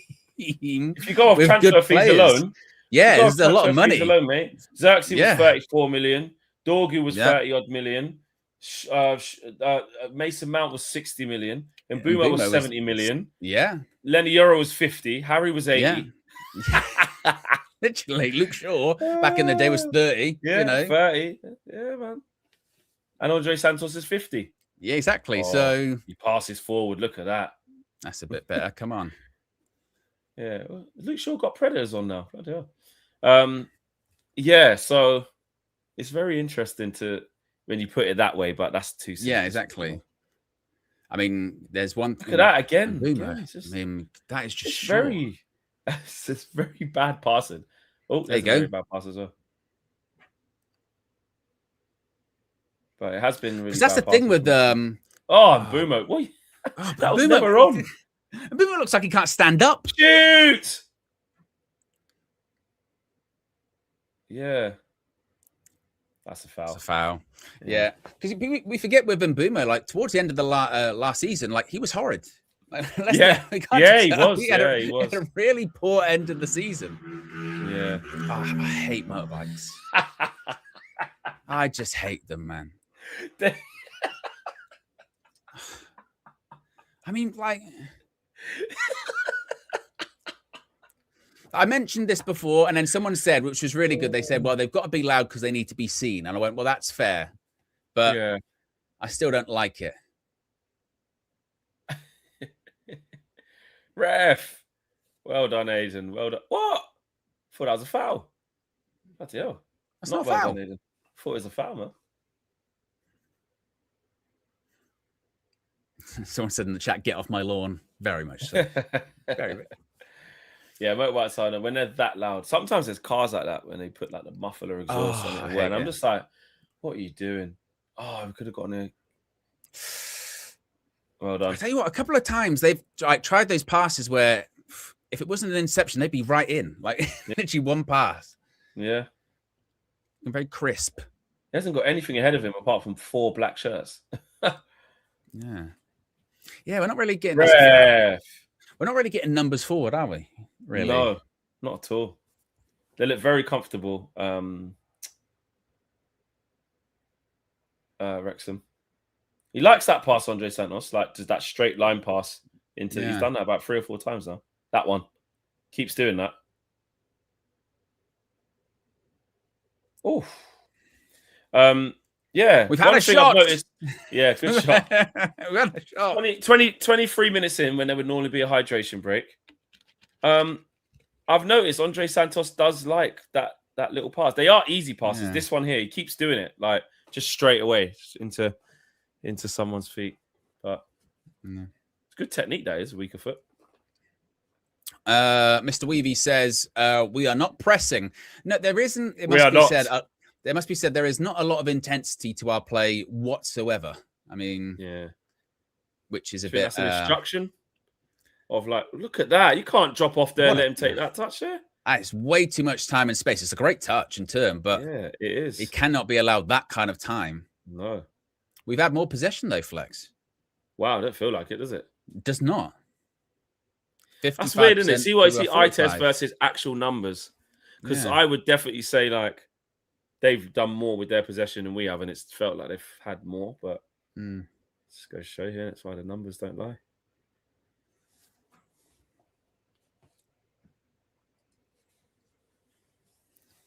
But yes, 25 minutes gone, 0-0. We have had a shot from Joshua Xerxes, but that's it. That is 25 minutes worth of preseason fixture. That's it. Yeah. This is, but then to be honest, you don't really watch preseason fixtures for excitement, do you? Because no, it doesn't really happen. Got but that also is a lot of cope from me. Yeah, they got loads back. Bloody hell. And Bumo sometimes is just. Oh, well done, Santos. Shoot. Oh. Good block. It's a bit better. We woke up, maybe. Santos again passing it into the box. Yeah. He's done that quite a lot, I've noticed. Have you? Oh, yeah. Have you not noticed it? Like every time he's passing it. He's passing it forward almost every single time. Well, that was the. Here's one of his metrics that are up there. The stat. That was the stat. Yeah. Let's just hope it's not a Manuel Ugarte. You know what I mean? Like his stat of winning the ball back was really, really high. We just didn't realize that every other stat was going to be really, really low. Exactly. It's like when you create that, I don't know, fighter in a video game, and you just put all of your points into one attribute instead of spreading them out. Yeah. Well, so when you make your man on FIFA. Yeah, exactly. You put the pace. My pace is super high. The problem is I can't kick it. Pace is 98, but my finishing's 30. Yeah. And you do when you are making your man on what's it called again? That thing, that mode. Ultimate Team, not Ultimate Team. The other thing. Someone put in the chat. I feel old now. Haven't played it in ages. Not Ultimate Team. Ultimate Team is where you get the where you make the man. Pro clubs. That's Pro it. clubs. Yeah, not being a player. Yeah, it's called Pro Clubs. So you got to make your man, clubs? And then I think it's called Pro Clubs. I thought it was career mode too, Stephen Nichols. I thought that's what it was. I ain't played FIFA in a very long time. Yeah. In fact, I think the last time I was actually playing it, I was schooling Just Josh Media Graphics Guru Visual Ninja, actually. Yeah, he was. He was going mad. Yes, he was going very mad. He was going mad. But yeah, but you actually terrible do words. Make that. He was. When you make your player, you do have to consider that of like how tall they are, so that exactly. Or sometimes when you do that, you then when you played in the team with your friends, you'd come across these players that were like 7'4" in the game. Yeah, with goggles. Exactly. With goggles and a ski mask. Goggles, ski mask, and a mullet. You'd be like, "What the hell?" That's yellow. A yellow mullet.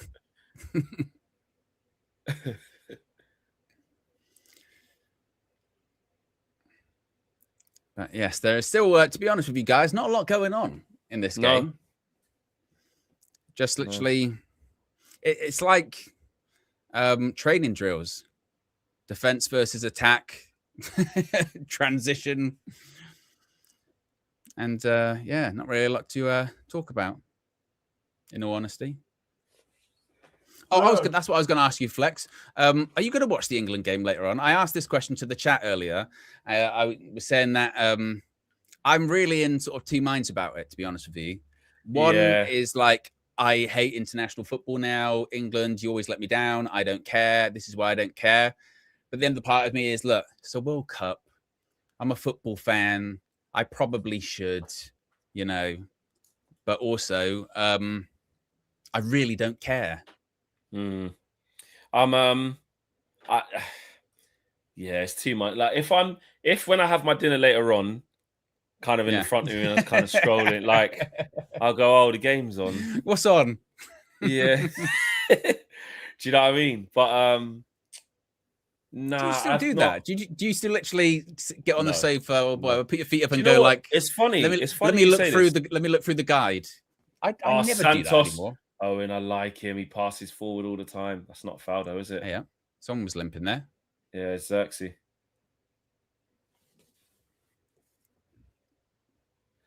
Yeah, it's funny you say that because yesterday I sat on the sofa for the first time in ages to eat, and I thought, oh, let me just put the TV on, and I was scrolling, I was like, I remember the TV. There's never anything on, is there? You got all these channels. It's all about streaming, and I went straight to Netflix, and then I was like, I don't know what I'm going to watch. But I'm going to go through what's out and add it to my list, and I'll shut that window. Adding loads of things. Mine's crazy. Clapping. And the sun's getting in my eyes.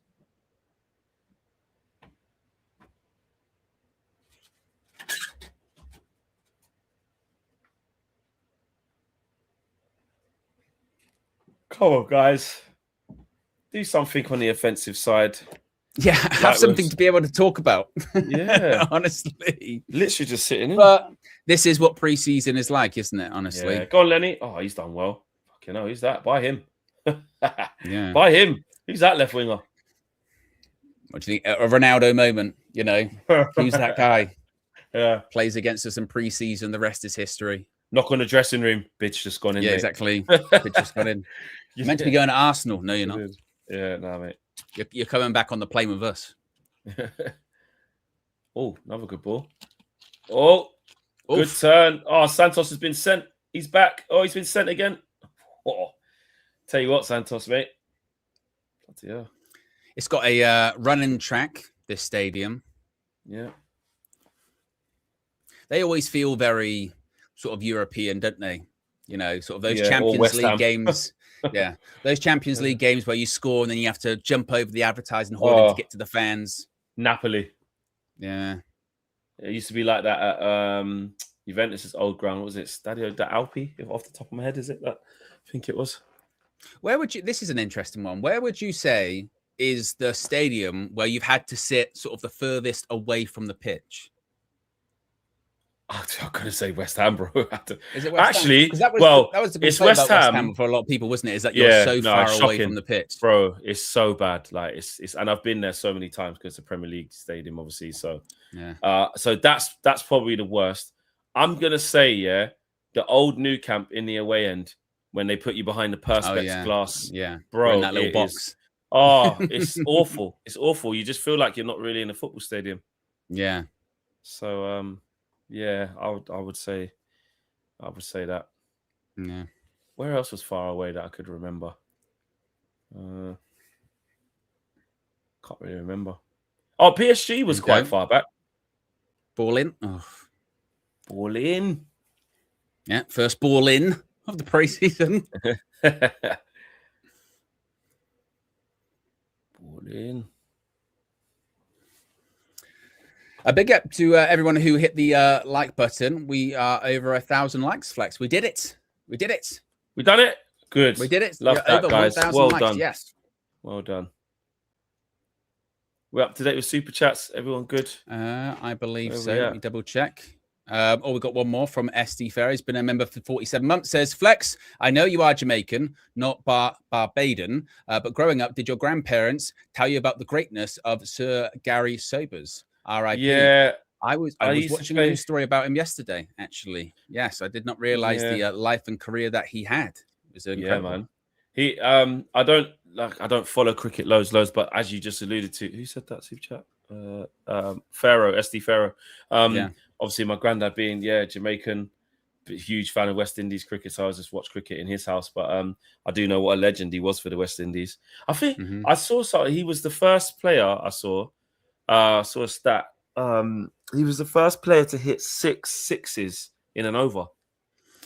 Really, I didn't see that one. I saw that he had the world record for the most run in an innings. He had that, and it was 300 and something not out. But what was incredible about that is before that, he had never hit a century. He had gone close, but he'd never hit a century. And he hit a century finally in that one, and he broke the world record, which was incredible. Yeah. Could that back in them days, I'd seen a picture there actually. When I'm assuming that's the same guy, because I was seeing that story the other day. It was amazing. Yeah, that's crazy. Big him up, man. Rest in peace, man. True legend of the game. What's happening here now? Not a lot. Back to the game. Proper pre-season, isn't it? Proper. Jeez. This is the one where when you, if you're in the stadium watching this one, you're watching the game and that, but you're also having lots of conversations about the stadium itself. Going, yeah, the weather's nice here. Yeah. Did you get out much? Get out last night? Any bars? You go, did you see? Did you go? Oh, did you see what food they're doing here? Yeah. So did you get anything like that? No. You're talking about everything but the players. Yeah, exactly. Yeah, what's the temperature there? Oh, it's not that warm here. What's the temperature back home? What's the time back home? Oh. Go on, Luke. Oh, there you go. Go on, Luke. Oh. We've got a corner. We've got a corner. Yeah. King in the Indies says, LOL, y'all started this nonsense in the first hour of our first preseason game. Relax, what man. Nonsense? I think he's referring to just what happens with every first Manchester United preseason fixture. If it's not prime Pep Barcelona on display, it's like we're doomed. For the season ahead, nothing's changed. You know what I mean? There will be, it must be said, regardless of what happens today, there'll be a lot of outrage engagement farming going on. Wow. Yeah. Oh! Get off the bar. Oh, is it own goal though? Yeah. I mean, it would have been an own goal, but it's annoying because the camera angle they've got, is actually a bit shit. So you can't really tell if it's like hit the bar or if it's gone hidden or how close it is. Yeah. Yeah, it would have been an own goal. It would have been an own goal. Yeah. He's lucky, number 28. Yeah. So it's another corner. Ball in. Oh God, bad one. Ball in. Oh God. Yeah, it was awful. Barely got off the floor. I know. Bloody hell. Oh my God. Yeah. Well. But yeah, the next preseason game after today is going to be next Friday, by the way. It's the game against Rosenborg in Norway. I'd love to see the staggered start sort of rota of when people are coming back at what time. Yeah. So I think people someone was still getting 3 on, weeks off. Yeah, it has to be. It's 21 days. It's mandatory or something like that, isn't it? So, right. Also, no matter what stage you finish in. I believe so. I don't know if that's correct. Someone was saying that earlier on. That guy on the gallop ran on the outside. Yeah, watch the overlap. Oof. Oh, what a ball! What a ball! Yeah, it looked like a good ball. It looked like it was good. Yeah, yeah. It was actually quite over-hit in the end. Yeah, so they get the mandatory, like 3 weeks then. Yeah, I think it's 21 days. Yeah. So yeah, it's annoying that Cobby's not played anything, but still get the 3 weeks. So Bruno's 3 weeks would have started, obviously as soon as they went out to Spain, which was like 2 weeks ago. Yeah.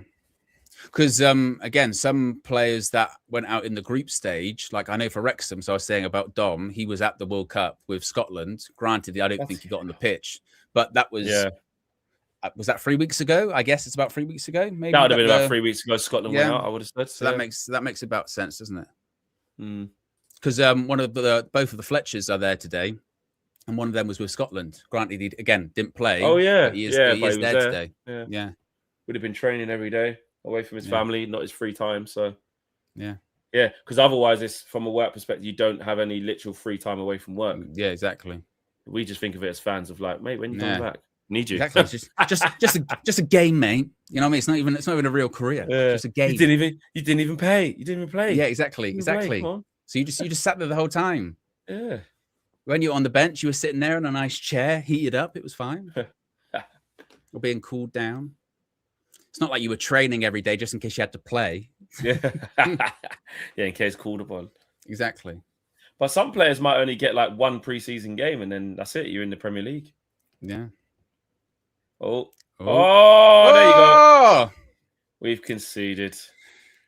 I mean, you can't say we didn't deserve it. Yeah.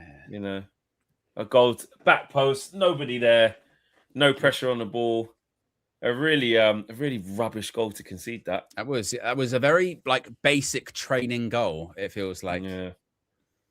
Literally just turned in back post, rolled it across goal. Like I said, he's there at the back post rather, just taps it in easy. Yeah. It's a poor goal to concede. Yeah. Did they take a throw in as well? I wasn't even concentrating. Yeah, like I said, there was just, just like no we were saying pressure earlier on on, but we were just not pressing. There was literally, like you said, there was no pressure. It was just like we're standing there. They just walked it in, it felt like. Throw in. All right. So not engaging enough here, Lenny. Lets him do that. That was Mason Mount's man. And everyone just leaves him at the back post. They just bopped it around us, through the legs, back post. Look, through the legs. Yeah. Nobody's there. I mean, honestly, yeah. And again, this is where you do have to be. I know it's pre-season, but like we said earlier on, that is an experienced defense. And the fact that someone is at the back post completely unmarked and it's easy just to tap it in, that's a really shit goal to concede. Like a really shit goal. It's a rubbish goal to concede. Like if I'm still Michael Carrick at halftime or when you're going over that after the game, you still look at those guys and go, look, guys, what are we doing here? That's a terrible goal to concede. 100%. He should still get after them. Here's Mbeumo's loads of black shirts back though. Still loads. There's nowhere to go. I'm just looking at it. It's not going to get past. Yeah, loads of them, man. They're just playing out because they're playing the back five, aren't they? They're playing with wing backs. I can't get over how just basic and easy that goal was. Yeah, that was just awful. Terrible. Yeah, really, really bad. Really bad. I mean, I know it's all about look. That's Mason Mount has him. It's you can't see from that angle, but Mason Mount had that guy. Yeah, Mason Mount nowhere near through the legs, and look, he's just there, back post, easy. So where was who's meant to be picking him up? Yeah, exactly. That's what I mean. And that's an experienced back four, by the way, as well. That's a senior experienced back four, like Flex said earlier on. That's a lot of money in that back four. That's a lot of money, bro. That's a terrible goal to concede. It is.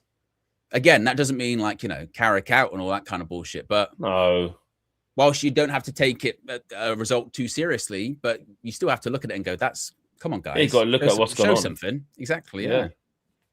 Doggy, where you going? Just give it there. What are you doing? Get out. I don't know why Doggy didn't just play that way he was facing and just pass it to the right wing. Yeah. And everyone's just rusty. Like you said, Flex, it's not as if it hasn't really been coming because Wrexham have been the better team. It's been coming. Well, the sharper team, certainly, you can tell. Yeah. And that comes from... Yeah, not like knocking on the door, but yeah, exactly. It's just been as an attacking force, like absolutely zero. Yeah. I mean, they hit the crossbar through them, header and... Yeah. Like what it says in the chat there, it was just... You can not overreact, but also saying it was a terrible goal to concede. You know what I mean? Yeah. Multiple things can be true on that one. Yeah. FFT says Jay-Z getting sold, isn't he? Too bad hope for a Martial. Oh, yeah. He never turned into that, did he? Well, and like you said earlier on, just because you play in a preseason game, that doesn't mean you're going to stay still. You can still be sold. Oh, come on. I mean, my goodness me, McTominay started the season with us, didn't he, before he went to Napoli? Yeah, yeah. Because you just got to do your job until we called upon, isn't it? That's your job. As simple as that, yeah. You don't get to be like, I think I might leave, so I'm just gonna sit all of this out, and then obviously you're not ready for your new team. Plus, you're not as attractive to sell because you're not ready. Yeah. Red Baron says this is all on your boy Carrick Flex. Yeah. Where's Amanor? Right. Amanor, where are you? He'll be there. Amanor. Flex. What's your excuse for Carrick now? What happened to your boy Carrick? Because you hired him. You picked the team. This is what you wanted. Remember those ones? They were you asked for this. Oh, that Ruben, you wanted this. Was after the Ruben one.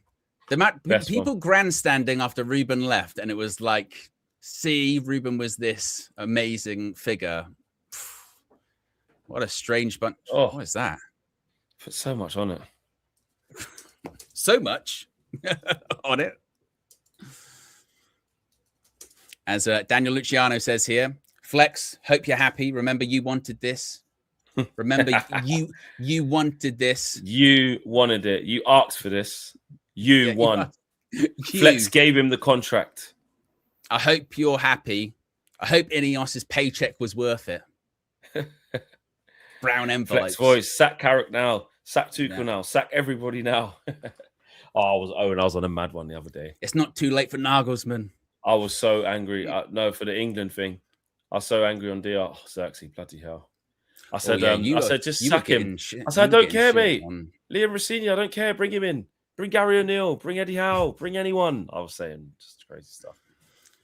No, you were getting shit in the aftermath of the England game because they were saying on the DR stream you were sort of defending Thomas Tuchel, and then afterwards when you were like, oh no, I was on the train and I realised that actually how bad it was. Yeah, because basically in the moment of the thing, that's why even on the DR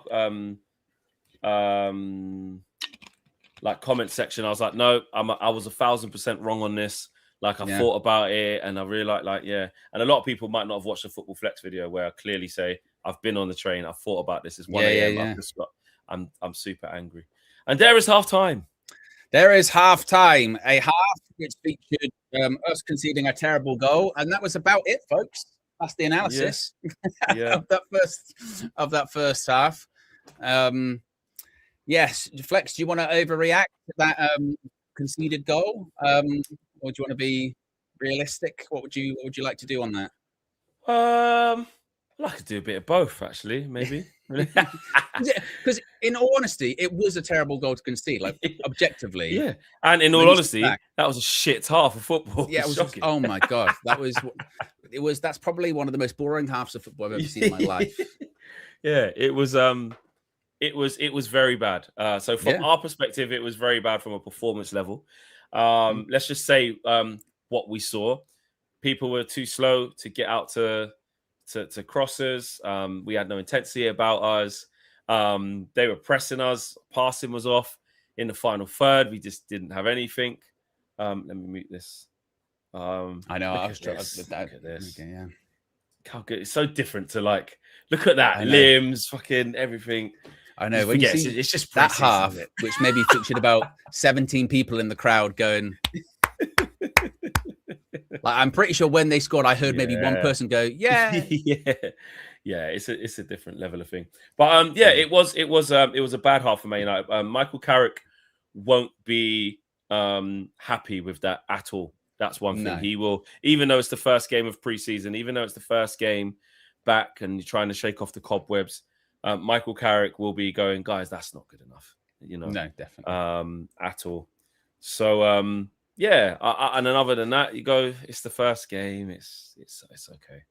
Yeah. Well, and also, you know, and that's going to be the last we're going to see of them probably today. One would think, right? We're probably going to see wholesale changes now at half time. We're going to see the academy players come on. And actually what the academy players can do when they come on in the second half is show up these senior players and go, look, you guys, I know you're meant to be better players than us, but we can just be a bit sharper because we can actually do something, which is what the other players didn't do in that first half, which is, you know, run around, pass the ball successfully, because my goodness me, they barely completed a pass in that half, Flex. Like, it was genuinely one of the most boring games, like you said, ever.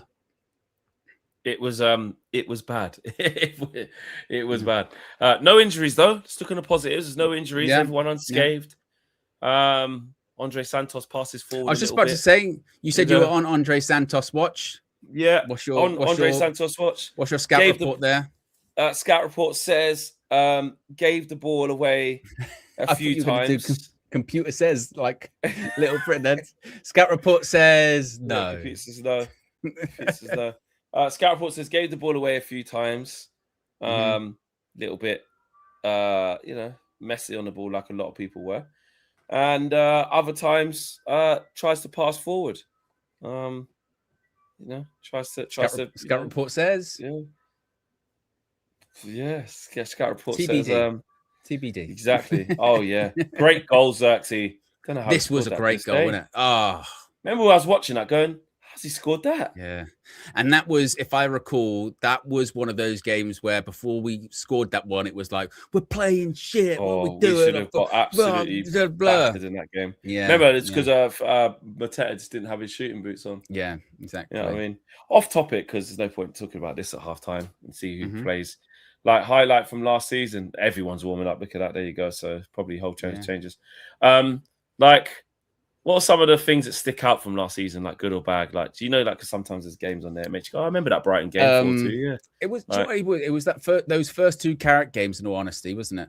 Those first two Carrick games, that they were like real proper, because it was, and they were home and away. So it was the one at Old Trafford where, like you said, was proper limbs, and then proper limbs. and then it was the Arsenal one, which again was proper limbs, because not only with the result, but it was how we scored a couple of the goals. Obviously, because the Dorgy one was just so like, oh my god, what an amazing goal! And then Arsenal score later on, and we're like, oh, fuck, like we still that was it. Already rationalizing, going, a point's still good though. You know what I mean? A point's still good at the end. Like that's really good. That's still good. And then for Cunha to score not just a goal, but the goal that he scored, that's like limbs. And when he scored, it was like you knew that we've won. We've won the game. We've won the game as well. But not only is he scored an amazing goal, but we've won. So yeah, it's just small wins, but being able to go down to Emirates after just chucking it to them, just like we finally beat you. Look what we're doing. It just felt amazing. Yeah, that was definitely a highlight, I would say. Yeah, for sure. Like I said, those first two games. There were a couple other games. I mean, it was weird against Chelsea. When we beat them, because we actually wasn't very good for large parts, and they nearly scored quite a few times, but I think they hit the woodwork like twice. But it still was great to actually beat them at the Bridge, just to get that sort of, I think it was to get it back to 10 points, I think it was. Yeah, because every time last season, even when, like you said, we were like 7 points ahead or 6 points ahead, but there was still this feeling of, well, eventually we're going to lose, and it's going to get smaller, and we're going to bottle it. But like you said, once it got to like 10 points, you start thinking like, actually, we've really got this. Like at no points did it ever really feel in jeopardy, did it? Once we sort of established that sort of cushion, it was like we're going to be in the Champions League actually quite easily. Yeah, that 3-1 Villa one at home was good as well. Take Asher out because he's outside. Yeah. I'm just going through some of the results from last year, guys. 3-1 against Villa. That was good. Cunha, Casemiro, Sesko scored. And that game went to 1-1, didn't it? Yeah, it did. Yeah, Barkley scored against the runner play. So, there's been some good ones. Shout out to, how'd you say that? Jianzu, I'm going to say. Gunzu. So sorry if I've got the name wrong, bro. Says, yes, boys, if McTominay was a player we had never signed before, do you reckon we would have looked at him this season? Also, Fletcher's shit. Guys, well, on the last bit, bro, I feel like everybody was crap that half. Let's just not single out Fletcher. Mr. Joe Cool said, missed my super chat. I'll go back to it in a sec, bro. If we hadn't looked at McTominay, would he be a player that we'd look at now, essentially? Well, with a couple of seasons that he's had at Napoli, especially the first one, a goal scorer midfielder, do you know what I mean? You'd probably say, yeah, maybe. You'd probably say, yeah. Fletcher stinks. Luke Shaw stinks. Mount stinks. Shaw giving up the same type of goal for 10 years is diabolical. Well, yeah, he is the left back, so you're looking at, but he gets drawn in with someone else. Let me have a look at it now.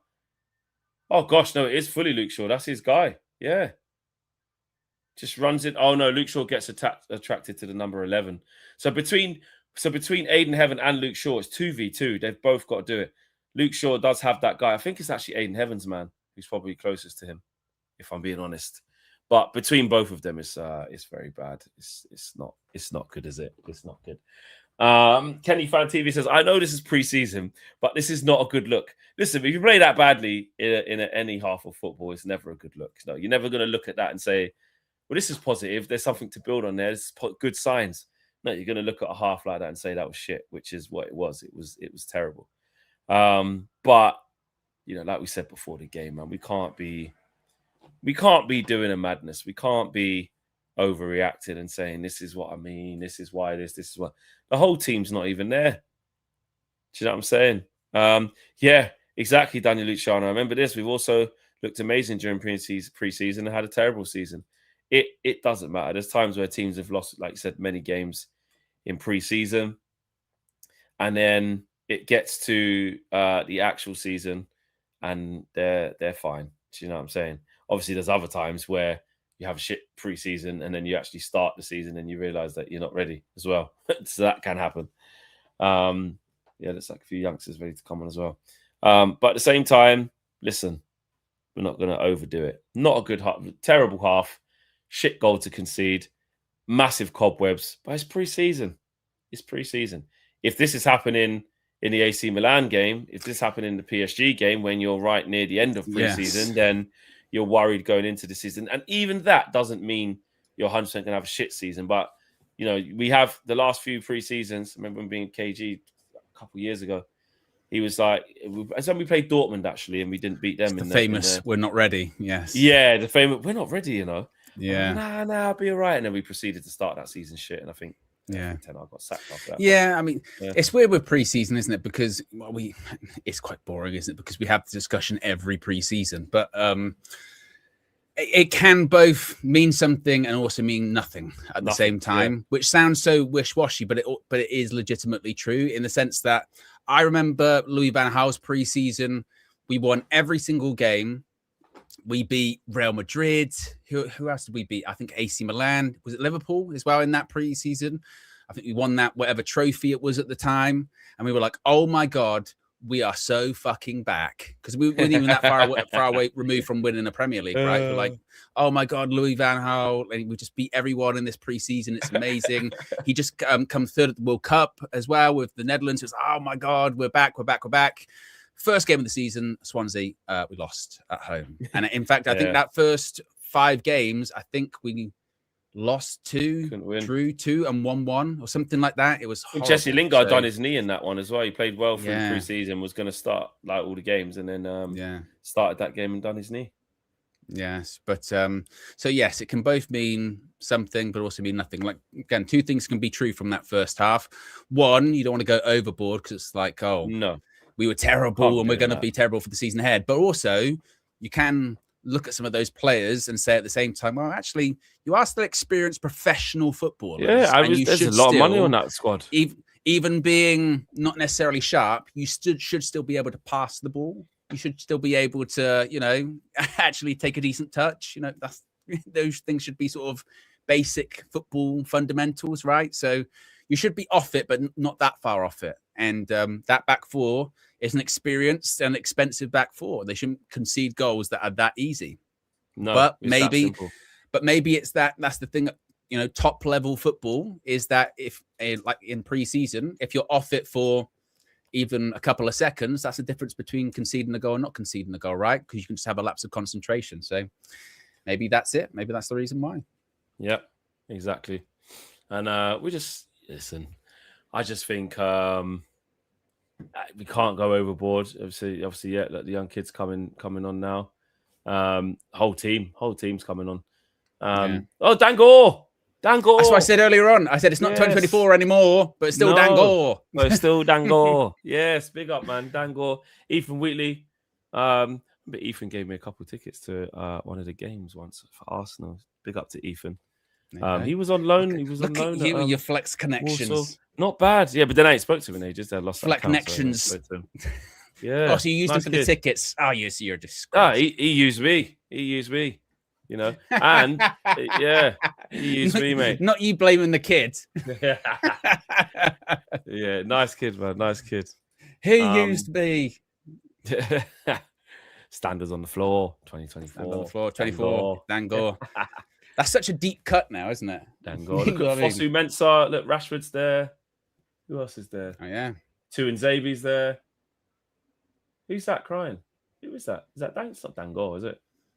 That's the kit from the first LVG season, actually, as well. Isn't it? That's ages. This is ages ago. What kit? That's 2014. Oh, it's just an amazing goal. Yeah. Who is that? Unbelievable. All the black boots in the academy. Yeah. Yeah. So I guess the first half has just been so bad. They've just had to show us an old academy goal from like over a decade ago. Because it's just been that maybe terrible. It's this kid's brother. That's how long ago it was. Yeah, something like that. I was going to say, because it's not him, because he could be considerably older. It's like 12 years ago. Yeah. That's crazy when you see like the young Rashford in that kit there. You know, the other Fletcher twins coming on now. Is he captain? Captain armband. Yeah. Williams as well.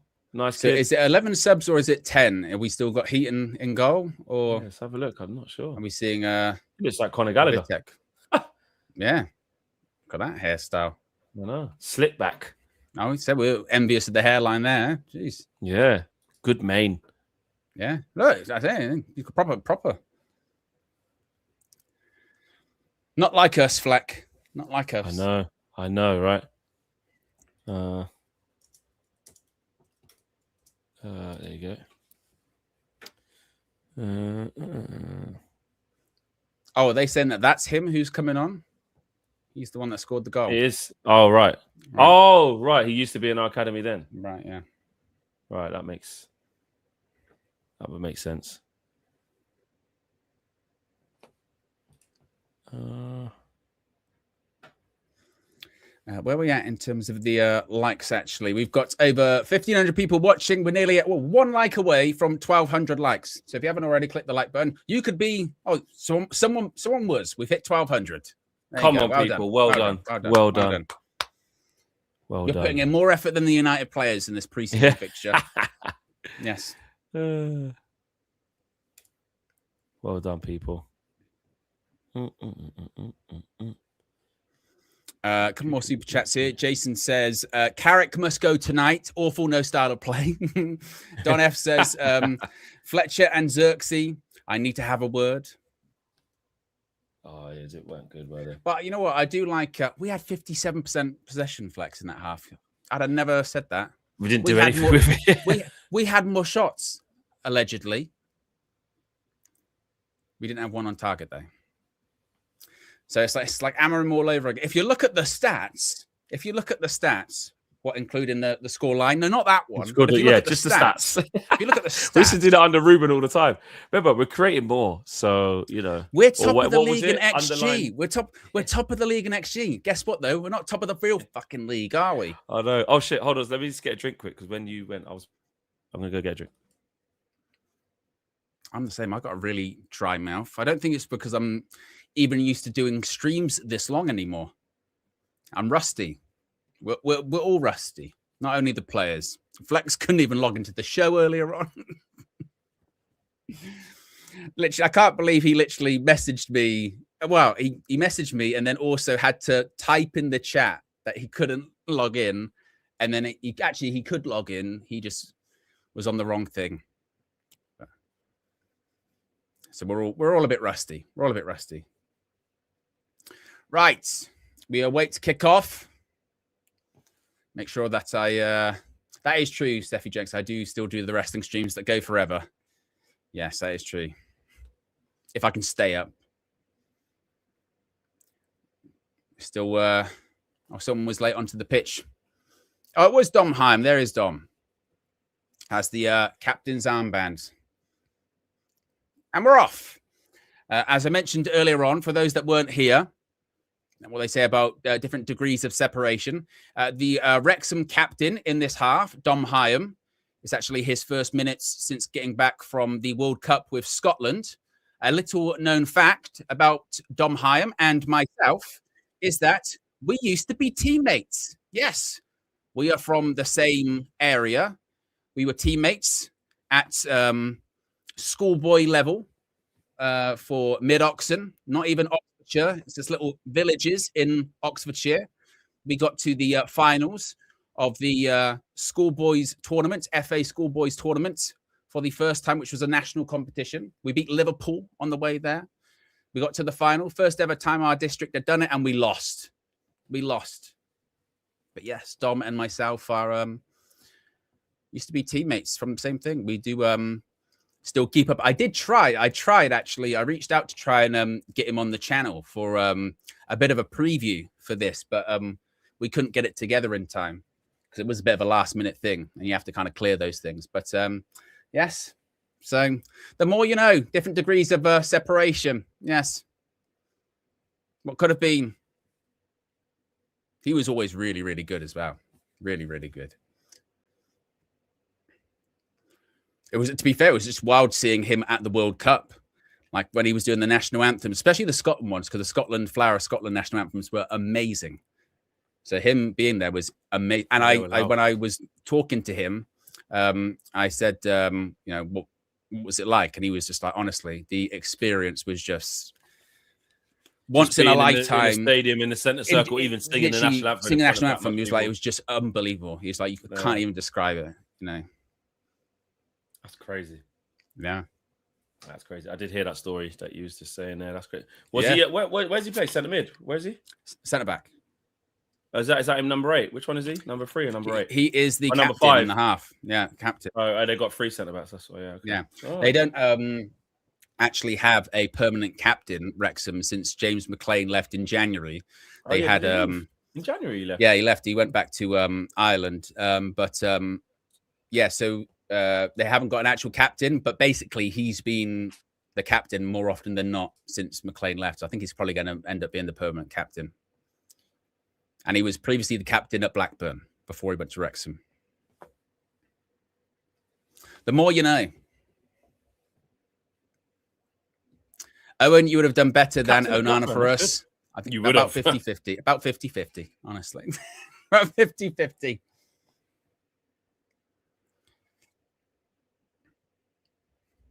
So it'll be interesting to see with the youngsters in this second half. Flex is maybe they can make up in quality what they lack in quality for energy that maybe those in the first half weren't prepared to bring. Perhaps. And energy, because you've got to remember sometimes the youngsters, it's like really, really want to impress. You've got to show Carrick that, you know, you're up for it. And, you know, youth football, you can make the step up to men's, give him something to think about. It's always in the back of these young players' mind. However hard or distant that may be, you've got an opportunity. So you want to look sharp. You want to impress. You want to leave an impression upon the coaching staff and the manager. Might even want to leave an impression on, you know, Wrexham's coaching staff and stuff like that. Exactly. You know, get a big move. Go there on loan or something. Go there, absolutely. Go there on loan, and although I suppose I Wrexham the club that necessarily needs sort of development. Well, no, they probably to be fair, they're probably past that. They need actually a bit of experience to get them over the line to get into the Premier League. But like like Vitek, he was in the Championship last season. He won 3 individual awards at Bristol City. He had an incredible season there. Yeah. So if you're Wrexham, their goalkeeper is I think it's Danny Ward. He's the guy that used to play for like Leicester or something like that. Or he plays for Wales. I remember Ward. Yeah, I remember. Yeah. I think he's their goalkeeper. Weren't he like terrible? I think he was terrible. Yeah, I remember Ward being not good at Leicester. He's one of those keepers. If it's him, it's one of those ones where you go, I can't believe you got this sort of to this level, because that's crazy. You know, no disrespect, but you're just Every time I see you, it feels like you're making a mistake. Big mistake happening. Yeah. So did Wrexham change all of their players with your mate as well? I think so. Or at least they made a couple. Yeah, okay. Colin with the super chat says, "Been a minute, boys. How are you? Lose equal Flex's fault. Yep, good. Get your reps in. Yeah, good. It's pre-season for all of us, folks. You know, we're still trying to work our rust off. You guys are. So that's exactly what Colin's doing right there. He's working the rust off, just so I remember. If we lose, it's Flex's fault. Obviously, he picks the team. Is Shea Lacey there? Shea Lacey. He is. Did he just come on? Is that him on the right? Is that him on the right wing? He's not on the pitch. They just changed the whole team. Ain't that him there? That's him. Yeah. Yeah. There he is. That's Shea Lacey. Yeah. And then on the left 41, that's Harry MS. Yes. It's a really strange one with a mess, isn't it? Because it felt like a couple of seasons ago that he was set to burst into the first team. And then once the season started, he just kind of disappeared. And then obviously, was it last season he was at Sheffield Wednesday? I think it was on loan. Norwich. But alone done his well, I don't know if his knee or whatever, but he got a bad injury and he was over. But I don't think it went. Well, obviously, Sheffield Wednesday loads of problems, but he was doing quite well. And then he went to Norwich and then got injured and then came back. Yeah. So big pre-season for him. Yeah. Toby Collier as well. Yeah. He's had a really rough time of injury, hasn't he? And loans that didn't really go anywhere. And because where did he go? He went to West Brom. Was he at Hull as well? I think. And then he got injured. I think they were the clubs he was at. But he's another one that got injured while he was at West Brom. One of Eric's last games. I mean, half time against Liverpool at Old Trafford, he came on for Casemiro, and it felt like he was, ready to break through. Did it right as well. Yeah, Ruben liked Collier as well. Yeah, exactly. And then doesn't really go anywhere, does it? So no, that's just what goes to show, isn't it? You can be on the verge of breaking through, and then you can just disappear like that. That's how quickly it can go. And sometimes it's not even your fault. It's just a bit of bad timing, injury, bad move. You think it's going to be a good move for you, but it turns out to be the worst move for you. Bro, it's another reminder, isn't it? Like, what everybody didn't know. It's just incredibly hard to make it as a pro footballer. Proper. And that's even like you've played a couple of times for Man United in the first team. You still haven't made it. You still haven't made it. You haven't made it. Look at, obviously, I mean, Chong was looking like he was going to be a world beater, him and Hannibal. To be fair, listen, Hannibal's ended up having a half decent, he's a pro, he's a full pro. He played all in for Burnley, played for Tunisia in the World Cup. Curacao, Chong played for, so you've made it. But like in terms of at the highest level where you can, where you thought you were going to, it's not easy. Because it must be crazy being at like a club like United in the academy, being like, well, I feel like I've made it, but I kind of really haven't. You know what I mean? Like even though you're at one of the best academies in the world, and you feel like you're that close to sort of not greatness, but being properly at a top level. Yeah, you're in training. You can train with them. That's someone like Dan Gore. Dan Gore's trained with the first team loads. Yeah. I think he's made his first team appearance, if I can remember correctly. I think a couple of times, yeah. Yeah, then he done it. Was it his arm or his wrist one time? He's had injuries, like loads of injuries. Yeah. So I think Eric Ten Hag liked him. He liked him, yeah. So it's not easy. It's not easy for these youngsters, isn't it? Yeah, or you have to be exceptional. Like it just shows how good you actually have to be. Yeah. MIB says, what do you guys think? Who do you guys, think we should buy as our third midfielder? Who? Well, I know what you're going to say, Flex. You know what I'm going to say. I know exactly who you're going to say. Does it start with a B? Does it start with a B? No, it starts with a C, actually. Oh, well, let's not be petty here. Carol. Yeah, man. Bring me. Is that Connor Cody, number 6? Cody.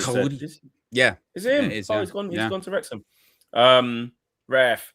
Yeah, just bring me Baleba, man. Like, no, not Kante. Not Kante. Would you still at this point in his career? Well, and if the money's right, wages, new wage bracket. If he was the all right, ask me this. Ask me would I bring in Kante as the fourth one? Fourth one, low wages. Fourth. Is he in the France squad? Is he in the France squad? Yeah, he got called up, I'm sure. He's not played any minutes, but yeah. No. See, if he's good enough to get called up, so we want Kobe Mainoo to play. He got called up and didn't play. So why can't Kante? Yeah. Kobe Mainoo's our main guy, a guy who went to the World Cup and didn't play. You're a good salesman. I'll give you that. You're a good salesman. Someone put in the chat, Kante was... I saw him in the first team, but did he actually get on a plane? In the squad. I think he was in the squad. I want to say he was. Go on, Ethan. Oh. Where did he go on loan last season? It's to Scotland, I want to say. Oh, Ethan Wheatley. He went to Warsaw. I think, was it Northampton Town? Ethan Wheatley. Check. I'm sure it was Northampton. And didn't he get an injury as well, I want to say? Because it was a bit... He went to Warsaw, Northampton and Bradford, Yeah, there you go. The most he played was at Northampton, played 22 games, scored 3 times. Yeah, I remember when he got his first seat. Oh, counter-attack here.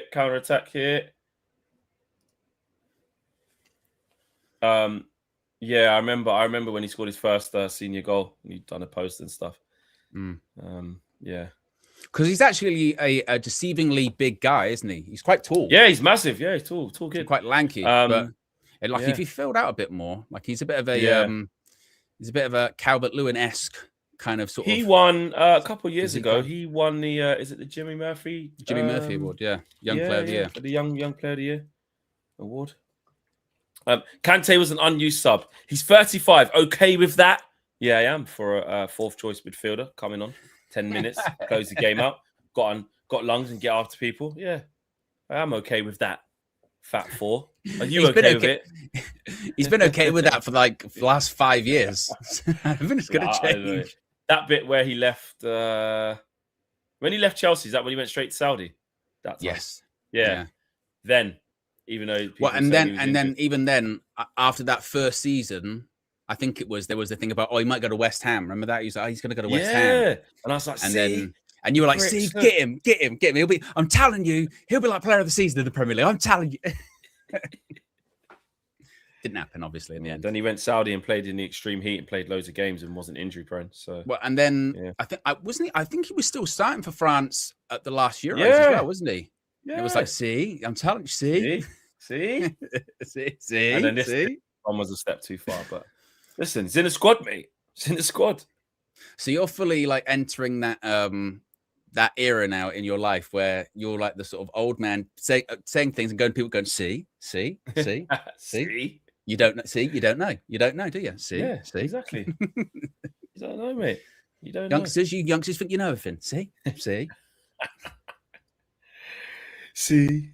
What do you say about that? His hair's proper. It's proper, isn't it? You don't look like a footballer. No. Looks like I don't know, Italian model or something. Well, no, he looks like someone like, I think maybe I've seen like 10 versions of him somewhere like in Zante at this time of year. You know what I mean? Zante. I just say he looks like he goes fucking raving in Zante. Magaluf. Yeah. Yeah. Yeah, no, man. Offering me free shots if I go inside.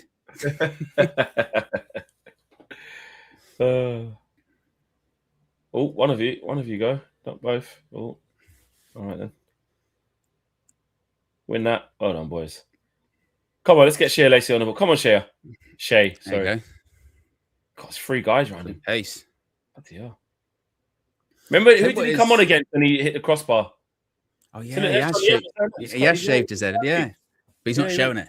He's not showing it. Yeah, no, but he was in a picture where he was showing it the other week. I can't remember who he was standing with. Was it with the scholars? I think he was standing with the kids who just signed, like Carrick's kids. All right. Yeah. I think it was in that picture. I think John Cena, he shaved his head completely because he's already had a hair transplant. And it actually looked good because he had the bald spot on like the crown at the back of his head, and then he had it, and it actually looked good. But then I think he's gone for like, I don't know, the second phase. So now he shaved his whole head off. Well, you know. Is it just to grow back a little bit, or like it's been like that? I don't know. I don't know if now he's just going, actually, I like that bit of the crown. I'm just going to do my whole head. So, yeah.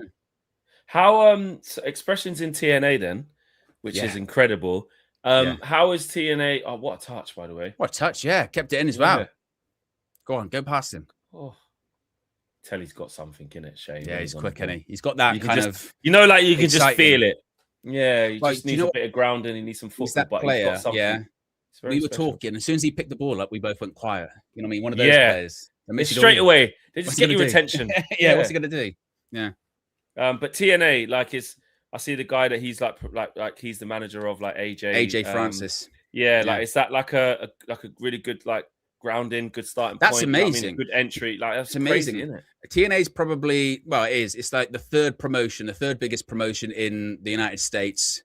Yeah. In the world, probably like 4th, but it's got a good TV deal. It's got loads of history. Like back in the day, like Kurt Angle, Sting, Booker T, Hulk Hogan, Ric Flair, AJ Styles. They all used to wrestle for that back in the day when it was bigger. Now it's got a TV deal. It's on the same network that used to air Breaking Bad and used to air The Walking Dead, AMC. Oh, AMC, I know that, yeah. So, so it is like him being on the Hardy Boys there. Did I see that right? Hardy Boys are there. Who else is there at the moment that you would know? I don't know if you would know that many people that are there, but the Hardys are there. Yeah. That's wicked, man. Yeah, but honestly, X being there is just, but he is so perfect for it. Like he is so perfect for it. That bastard manager that the American fans are going to be like, hey, honestly, you suck. Honestly, he was like, you lot need to get off your fat asses. And he's doing the best thing as well is that, you know, he's carrying it out through everything else. So everywhere you see him now, he's got the neck brace on and he's got his arm in a sling. He came back to England. He was and he's got the neck brace on. Mate. exactly. So wicked, no, I think it's great. And I honestly, my prediction is I reckon he might end up going quite far or go somewhere bigger. Honestly, so what would next be? Like AEW after this? Is that the next step up? Well, the next step up after TNA is like AEW or WWE. Like that's the only way to go. That's up from that. I don't know. I believe in X, man. World's his oyster. He can do anything. Like I said, he can do absolutely anything. The guy is just unbelievably talented. Like, oh my goodness, 100%. LeBron shaved his hair as well. And also with him, just like legit, like 100% legit as well. Like that is his energy. He is who he says he is. He's not fake, no phony. 100%. Absolute. You know, that's him. That's his energy. You know when they say the saying in it, like they made the right person famous kind of vibe. Now you know, like Speed, where like Speed's just using it in the right way. He's doing it. He's doing good. He's using his platform for good. He's bringing so much joy to people. Like, have you seen the other guy? I don't know if you've seen this guy. You know the guy who, what's his name? People in the chat who does the walking through the streets. He's like, "Excuse me, I'm American. I'm American," and he's got the wicked walk with the pointed boots. Someone put it in the chat. What's his name? Oh, something Becker. Boris Becker. Is not the tennis guy, not the tennis Boris. Yeah, no, not him. Not him. He's just like he's famous as well, but he just brings so much joy to people. Like when he's walking through the streets, and it's just smoking a cigarette. He go, "This is bad for your health, my friend. Bad for your health." Take it out their hand, and every time they see him, they're like, "Oh, I'm American." He goes, "Yes, I am." Just walk. I'll send you it. Yeah, I can see that. But basically making the right people famous is absolutely. Yeah, I remember the first time I think I met him or spoke to him, and he didn't know. I think my name, or he probably did know my name, but he just started referring to me as Michael Cole. That's all he said. Michael Cole. Which I was like, well, it's funny. I was like, I don't know if it's racist. I was like, I don't know where it's going. But I went, you know what? Actually, you know what? I'll take it, Michael Cole. Yeah, well, it's not. It's definitely a compliment. It's just compliment. It's just the first thing that he sees when he sees you. Yeah. You know, I see Michael Cole. That's what I. And the thing is, as well, he's can't have a shot. Oh, bad touch. I am Michael Cole. Yeah, it works. It's true. Exactly. You got it spot on. Exactly. Oh, yeah. This is a yellow card in a friendly. Wow, must have been a bad one. I missed it. Yeah. He's checking on him. Is it late? Baggy touch. Second touch is a tackle. Oh, it's late. Ooh, it was and he left it. He left it. He didn't need to. I'll tell you what, in the Prem, probably might go. He would be off. He'd have been off. Yeah. Oh, it's a bad one. That Camerson. Yeah, careful, kid. That was a bad one. Actually, wow, that he'd put a comma in your name. Karma, son. Yeah, nice. Yeah. Nice. Exactly. Big up Steffi. Yes, big up Steffi. Big up Steffi Jenks. Big up Steffi Jenks. Big up all the mods in the chat. Yes, we're back. We're back for a new season. You know we are. Season number. What season is it for us? 5. I don't even know. What was it? So it was Ollie. Is that Ollie and Ralph?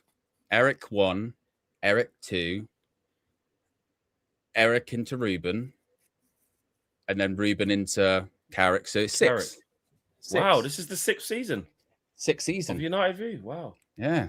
Bloody hell. Is that the kid who looks like? Oh, they're in. Oh, they're in. Good save. Keeper. Is that the kid who looks like Harry Maguire who plays exactly like him? The number 69. Yeah. Him there. Yeah, he looks like a Maguire regen, doesn't he? Yeah, he's even got the crossfield pass. Over, he just looks a bit Maguire-ish. Good save by the keeper. Who did we put in goal for the second half? Vitek. By the way, I don't know. That's why he was getting the awards at Bristol City. Yeah. Yeah, good save because they're in. Oh, I can put the commentary back on. I forgot about that. So yeah, season number 6. That's crazy. What was it? One ball through. Number 7. Look, yeah, straight in. Just one run. Literally just one run easy. Yeah. Good save. Big Vict. Yeah. Yeah, big frame. Good save. He does well, actually, because it wasn't even the best kind of finish. No. Sometimes if they don't actually do like the cleanest of finishes, I can kind of screw you up as a keeper. Yeah, you set yourself, and then it's a terrible shot, and you just sort of fall, and it can look a bit foolish. Yeah.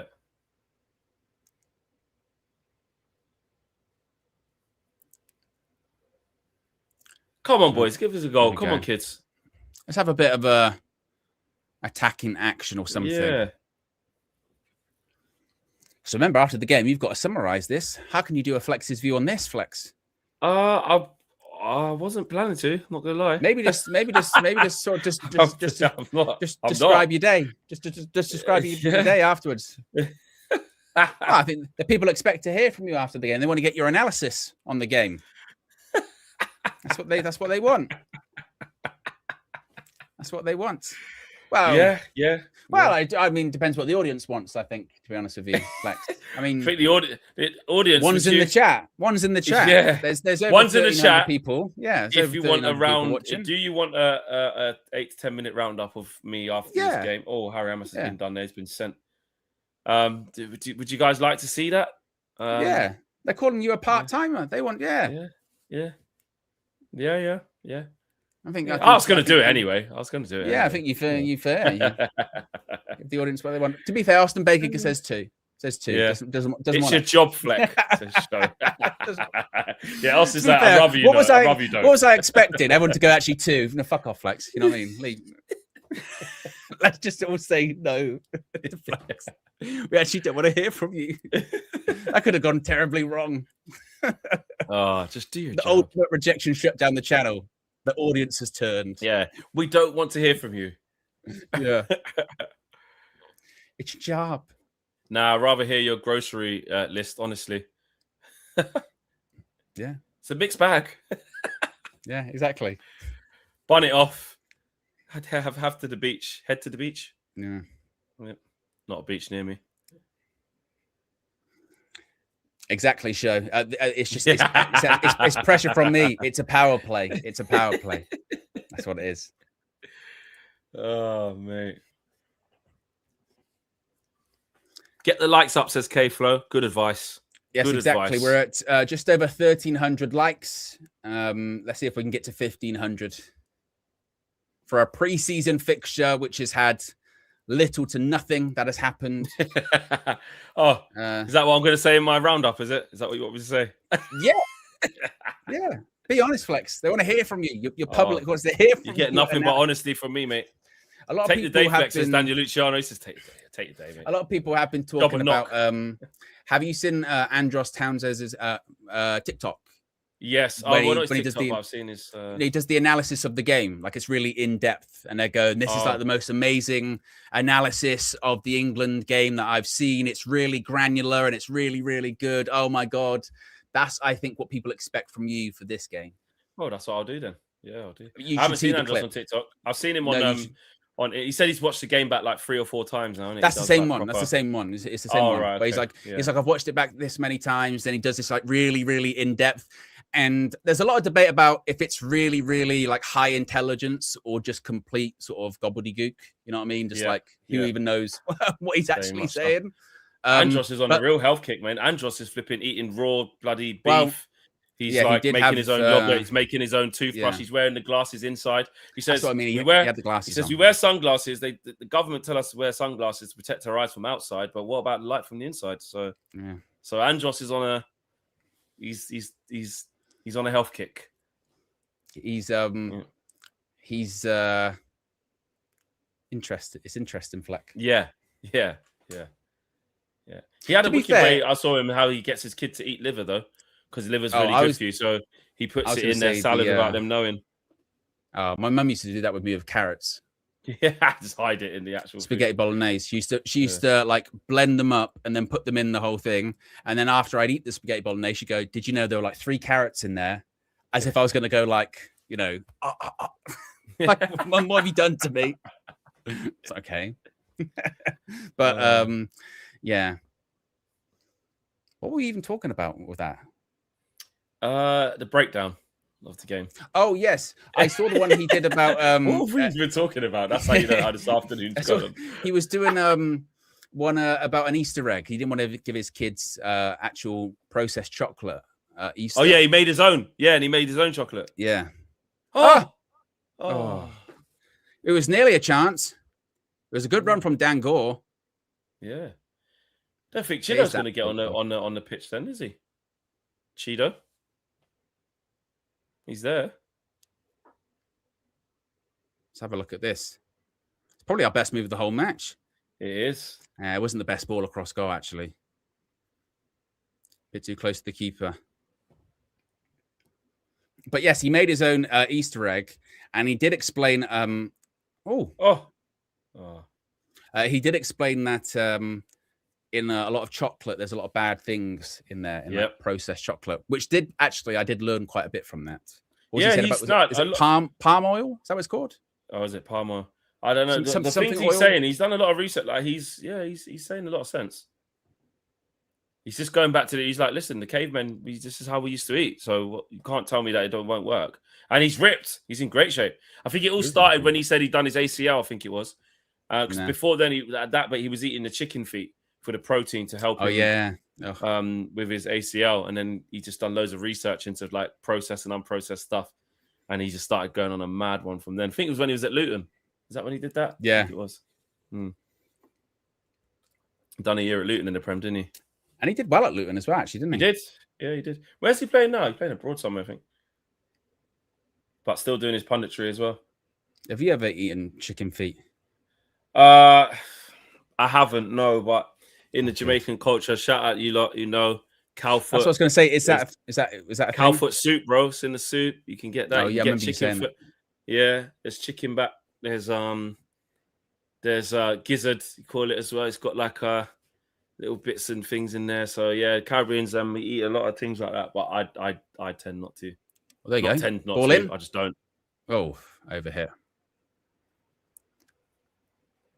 I'll tell you what, Flex, you shared the funniest thing on your Instagram story the other day. It was of the person screaming at Thomas Tuchel on the TV. Yeah. Angie Goodas, my friend who does content, they're called the Sevens family. They make like content. We sent a signed Anthony shirt to their little boy. Oh, did you? Oh, yeah. They're a funny family, man. And the mum's always cussing in Jamaican and just it was so funny. That was so... yeah, bad at it. We're just so irrational. Yeah, but no. Well, to be fair, the criticism was absolutely accurate. The criticism is the way we say it. It's getting bringing on Saka and Rashford. You're absolutely right. Oh, little dink now. Ball in. Good claim from the goalkeeper. Yeah, I like him. Tell you what, I don't think we needed Cardano.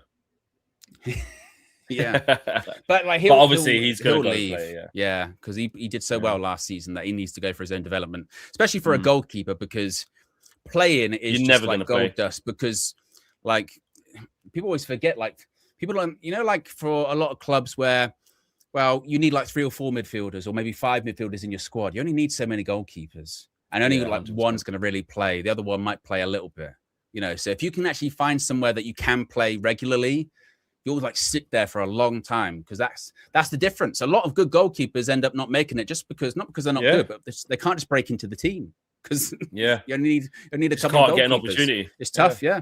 Just can't get an opportunity, man. It is a difficult position to play, man. Oh, people actually in the chat. Steffi Jenks says she eats chicken feet. Oh, get some chicken feet at dim sum places. Yum. Oof. Nah, not for me, Steffi. Not for me. No. To be honest, with stuff like that, I think I'm getting worse with like trying, because I could never be a vegetarian, right? I eat too much meat and I don't like vegetables. So I'm snookered. Well, you're like Josh then, just don't eat the meat, but you also don't like vegetables. Flex, this is old news. You know what I'm like, right? So I'm snookered to that extent, yeah. But as I'm getting vegetables. No, but as I'm getting older, when I see raw meat, it's starting to freak me out more and more.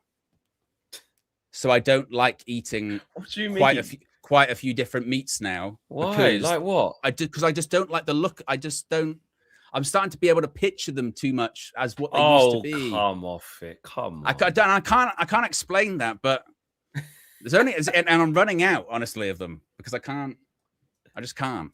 So what can I do? Eat nothing. Oh God.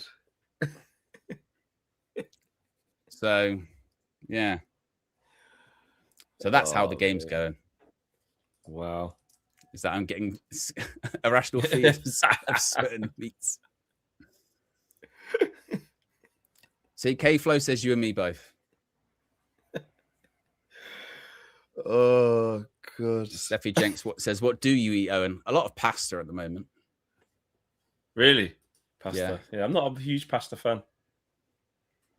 I don't mind it. Flex, what about chicken back? Yeah, that's what I was saying. Chicken back, man. Get a steak is what we call it.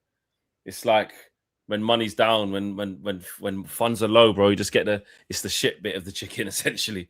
But got a lot of flavor, you know what I mean? Got to eat it. Get that with a corned beef as well. Spam. Corned beef, you have corned beef and rice with some cabbage in it and some sweet corn. Season it up.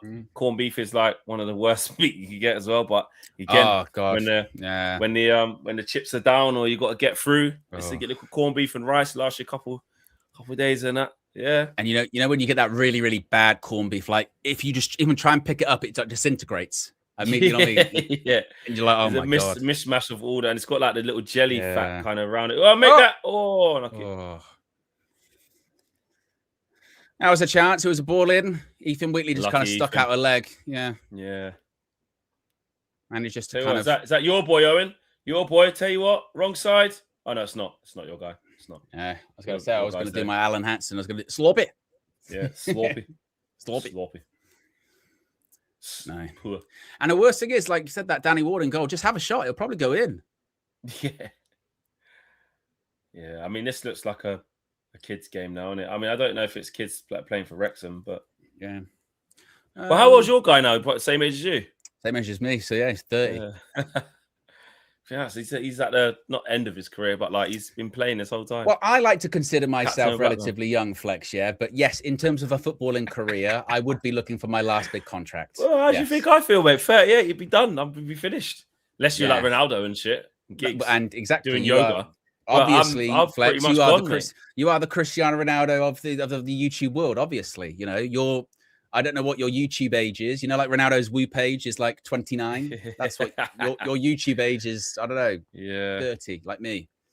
But yours is you know, if you're like 30 odd, you're 30. No, this is 30. This is not odd. 30. This is when you get This is when we bought Casemiro, mate. Do you know what I mean? I know. So, yeah.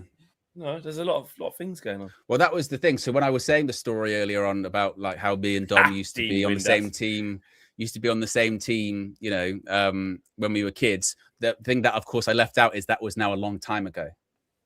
I like, you know, 15 years ago. yeah.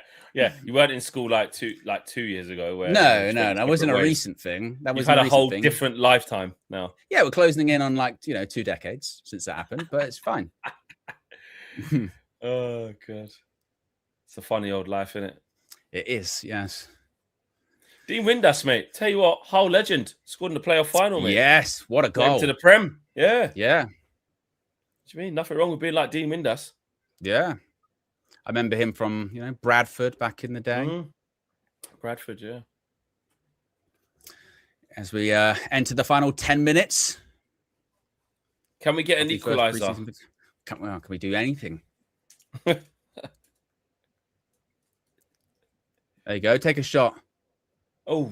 Tell you what, though. Well, 2 shots on target, second off. At least they did, yeah. Statistically, we dominated, obviously. Yeah. Momentum, underlying metrics. Well, and obviously, folks, because this is pre-season, we're not going to have the long post-match 25 minutes breakdown of this one. Because what is there to break down? But Flex, as he mentioned earlier on, is 100% committed to doing a Flex's view afterwards. He said he will at least do I don't know, 8 minutes, something like that. That's what he will do.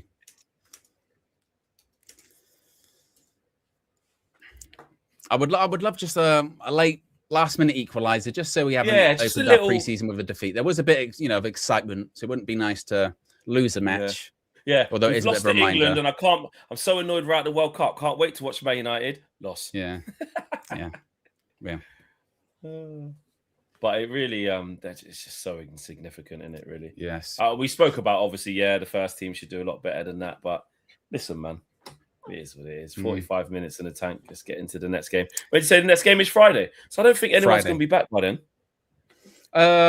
Yeah, I don't think so. Manish said 8. I heard Flex say 80. Yeah, it was going to be. It was going to be the next 90. It was going to be the next 90. The show was going to be the 90 after the 90. That Flex. That's what it's going to be. Yeah. Yeah. Who would always good touch? Who would be free to come back by then? I don't think so. Like I said, unless there was literally only a week's difference in. No, because no one would have been at the World Cup for just a week, would they? Exactly. No, it's impossible. It's a minimum 3 games. Pass. Go on, get a late equaliser. I do like with Lacey. At least he sort of does pick up the ball, try and go past players. He tries. Said, there is at least something of like, try and make. That was it. Happen. I was asking, what was the game he came on last year and hit the crossbar? Was it Brentford? I think it's Brentford away. I want to say. Was it Burnley? Burnley. It was Burnley. It was Burnley. It Burnley? Yeah, it was Burnley. Yeah, because that was one of the Darren Fletcher games, wasn't it? It was one of the yeah, because that was also when you properly got the Flex. I hope you're happy in those Fletcher games. They were. That's when the reaction was proper. Flex. I hope you're happy. Go to 4 at the back. I know.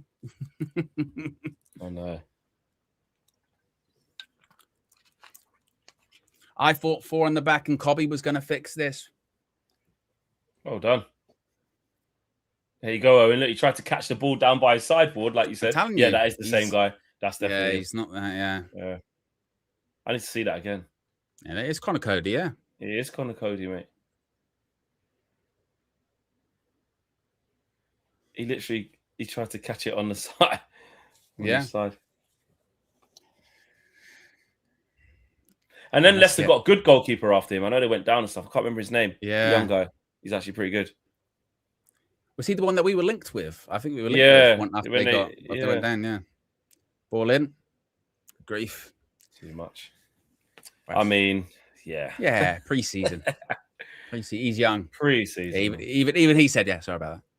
What was that game he got sent off? Remember, ref. What was that one? Well, he did throw the ball, kick it or something. I can't remember. Yeah, it probably was a red card. But then and then some people on afterwards were like, "Oh, I know he's a kid, but he needs to know that was." Yeah, that was it. Yeah, like calm the fuck down. Honestly, you forget these things happen. Yeah. Like you said, you think back to last season, you think, well, we didn't play that much. There wasn't really loads that were super memorable, but that all happened last season. All of those flashpoints or moments.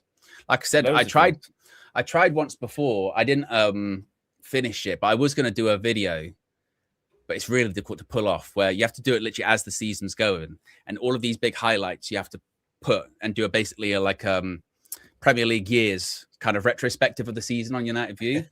And when I was trying to do it, I was trying to do it in Ten Hag's second season.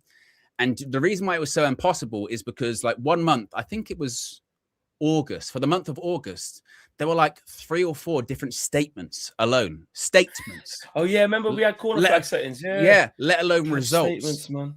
Literally, with Man United, there's just so much drama every single week. What were they? It was the Sancho thing. What else was the club statement? Sancho, Anthony. Selling the club? Was it that? No, that was in the World Cup. One was maybe selling. Yeah, it's just it was honestly. Oh, yeah. Anthony had the case going on. Whatever happened? Yeah, exactly. Did he just? I know it's not our problem. He left, but I don't know. But there was a couple of Sancho ones. Yeah, it was just mad. What did we say with the Sancho one? Were they like, "Oh, we can confirm he won't be training with the first team," and I can't remember what we said. Something like that, yeah. But yeah, it was honestly, it was crazy. Oh, there you go. August 2024, Brazil police closed investigation into Man United. Anthony. Right. So that was in 2024 that got shut down. But it's crazy for like him because again, when we signed him, he was what, like how old was he? 21, I think, when we signed him. He was young, he had a legal dispute with Ajax as well. He took his former club Ajax to an arbitration committee to recover unpaid wages and contest fines put against him during his transfer to Man United. He argued that the fines imposed for skipping training and missing matches were unlawful. In February, the arbitration committee largely ruled in his favour, determining that a 50 grand fine was imposed on the winger. That was as excessive. I didn't know that. So when he came to us for 80 million, he was like, they tried to slap him with 50 grand for missing training. That's a lot of money, isn't it? Oh, yeah, I remember that. I remember that because they said he went on strike and stuff like that, didn't they? Yeah, but he was like, I didn't. And they ruled in his favour, to be fair. Yeah. Crazy. And I saw with him that because Pellegrini's the head coach, or at least was, of Real Betis. Yeah. And they were saying, like, Anthony, he's got this, like, chronic injury now in his groin or something. Is it? That you basically can't fix, yeah.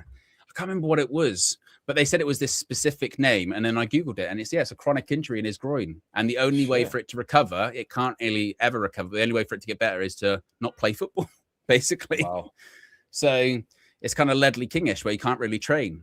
You have to basically not play all week and then wait to the weekend. Oh. Which sounds very convenient, doesn't it? It does, just a little bit. That sounds like something I would say. Yeah, just to get out of it. Well, I can't. So it means I can't train. But you'll be all right the weekend. I'll be 100% fine for the weekend. Go on, Ethan. Ethan against your boy Owen. Ethan against Owen's schoolmate.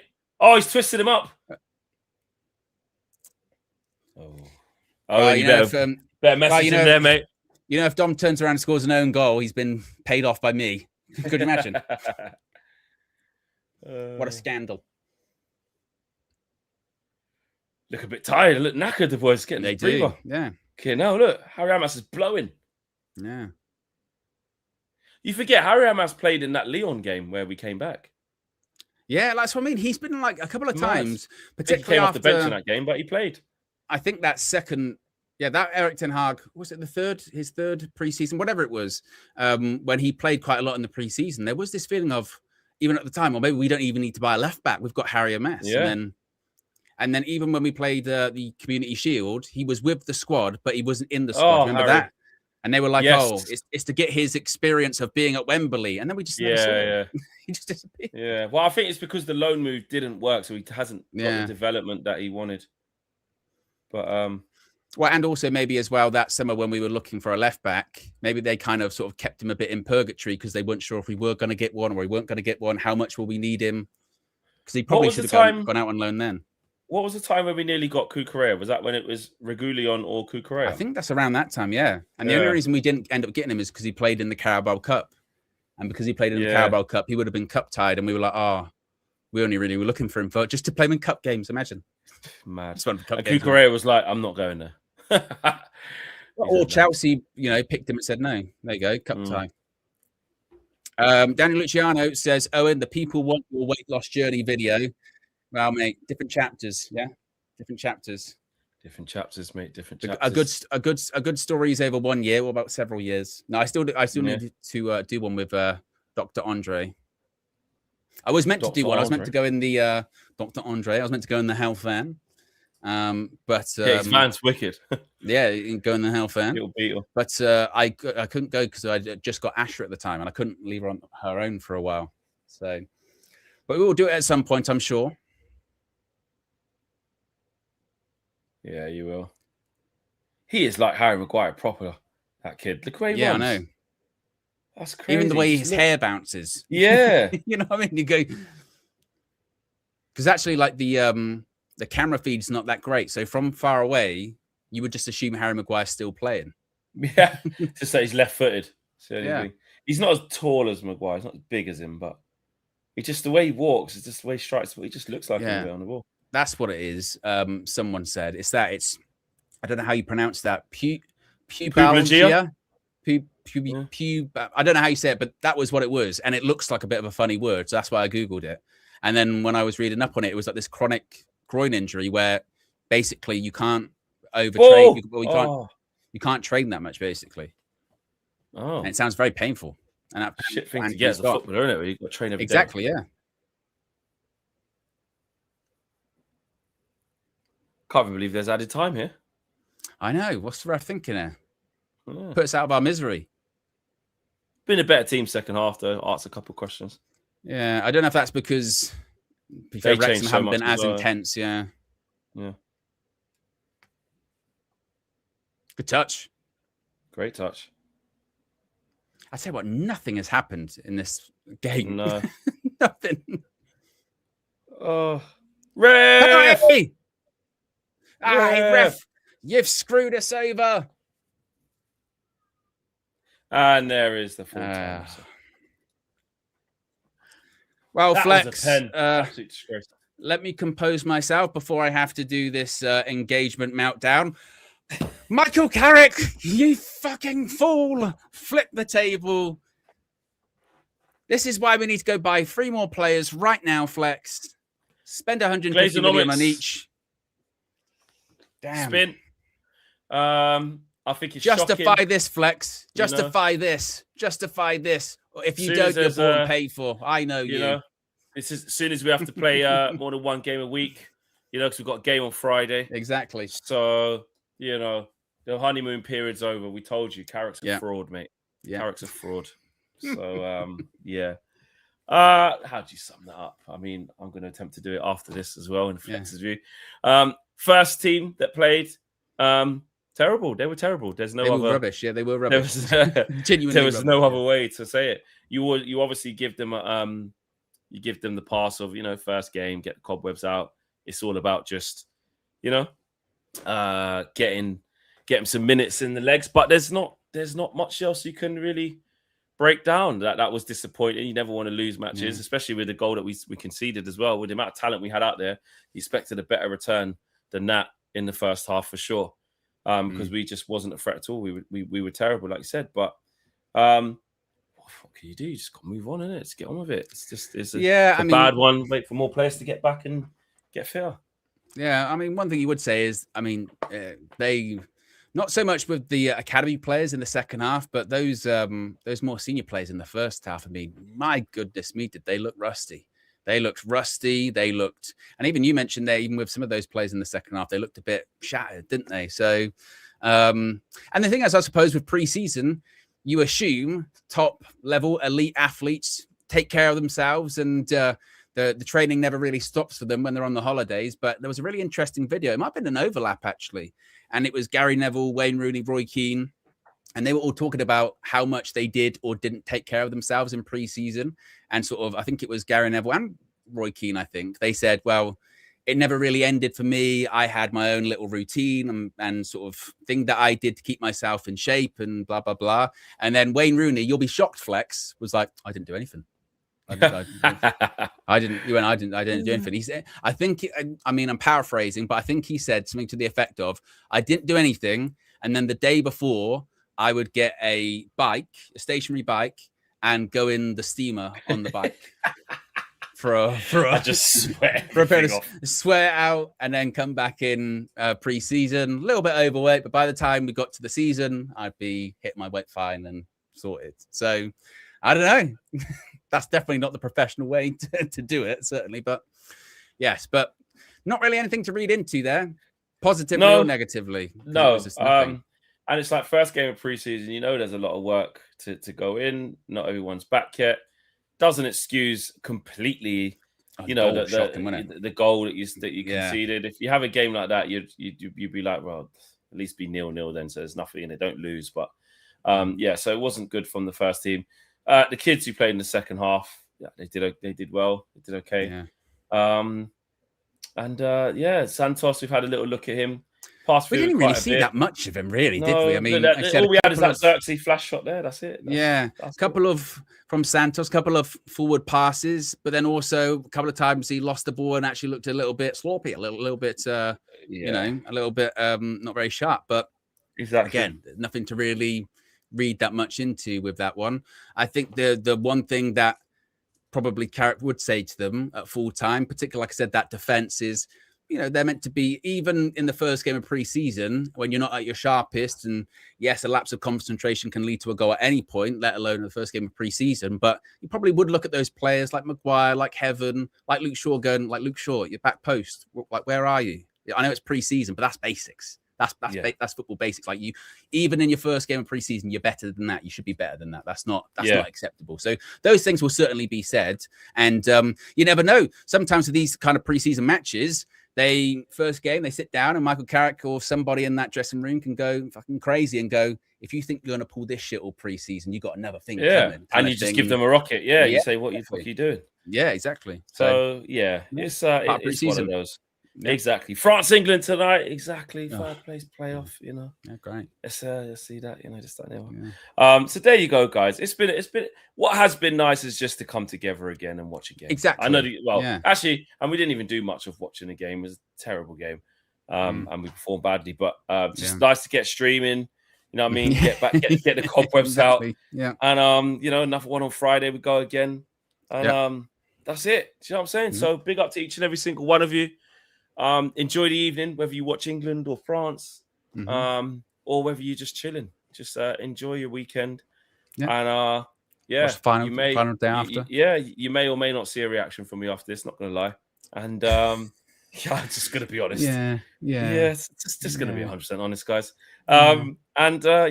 Speak soon, wherever that may be. Maybe. And of course, if there's transfer news, of course, you already know about that already. So then the comments on this stream after the fact should be demanding. Like, I want 1 million comments on this stream that say, where is Flex's if you reaction? spam enough in the comments of this stream, then it might provoke. And there's still over 1,000 people watching, so I expect close to 1,000 comments immediately going, where is Flex's reaction? And then that will force him to do it. You got to get the people exactly. They ask for it. Yeah. But I do need some dinner first. I'm hungry. Right, guys, big up to you. We are out of here, man. Take care. Game 1 of 64 this season. Zulane. So, can't win them all, guys. Can't win them all. We're out of here. Peace.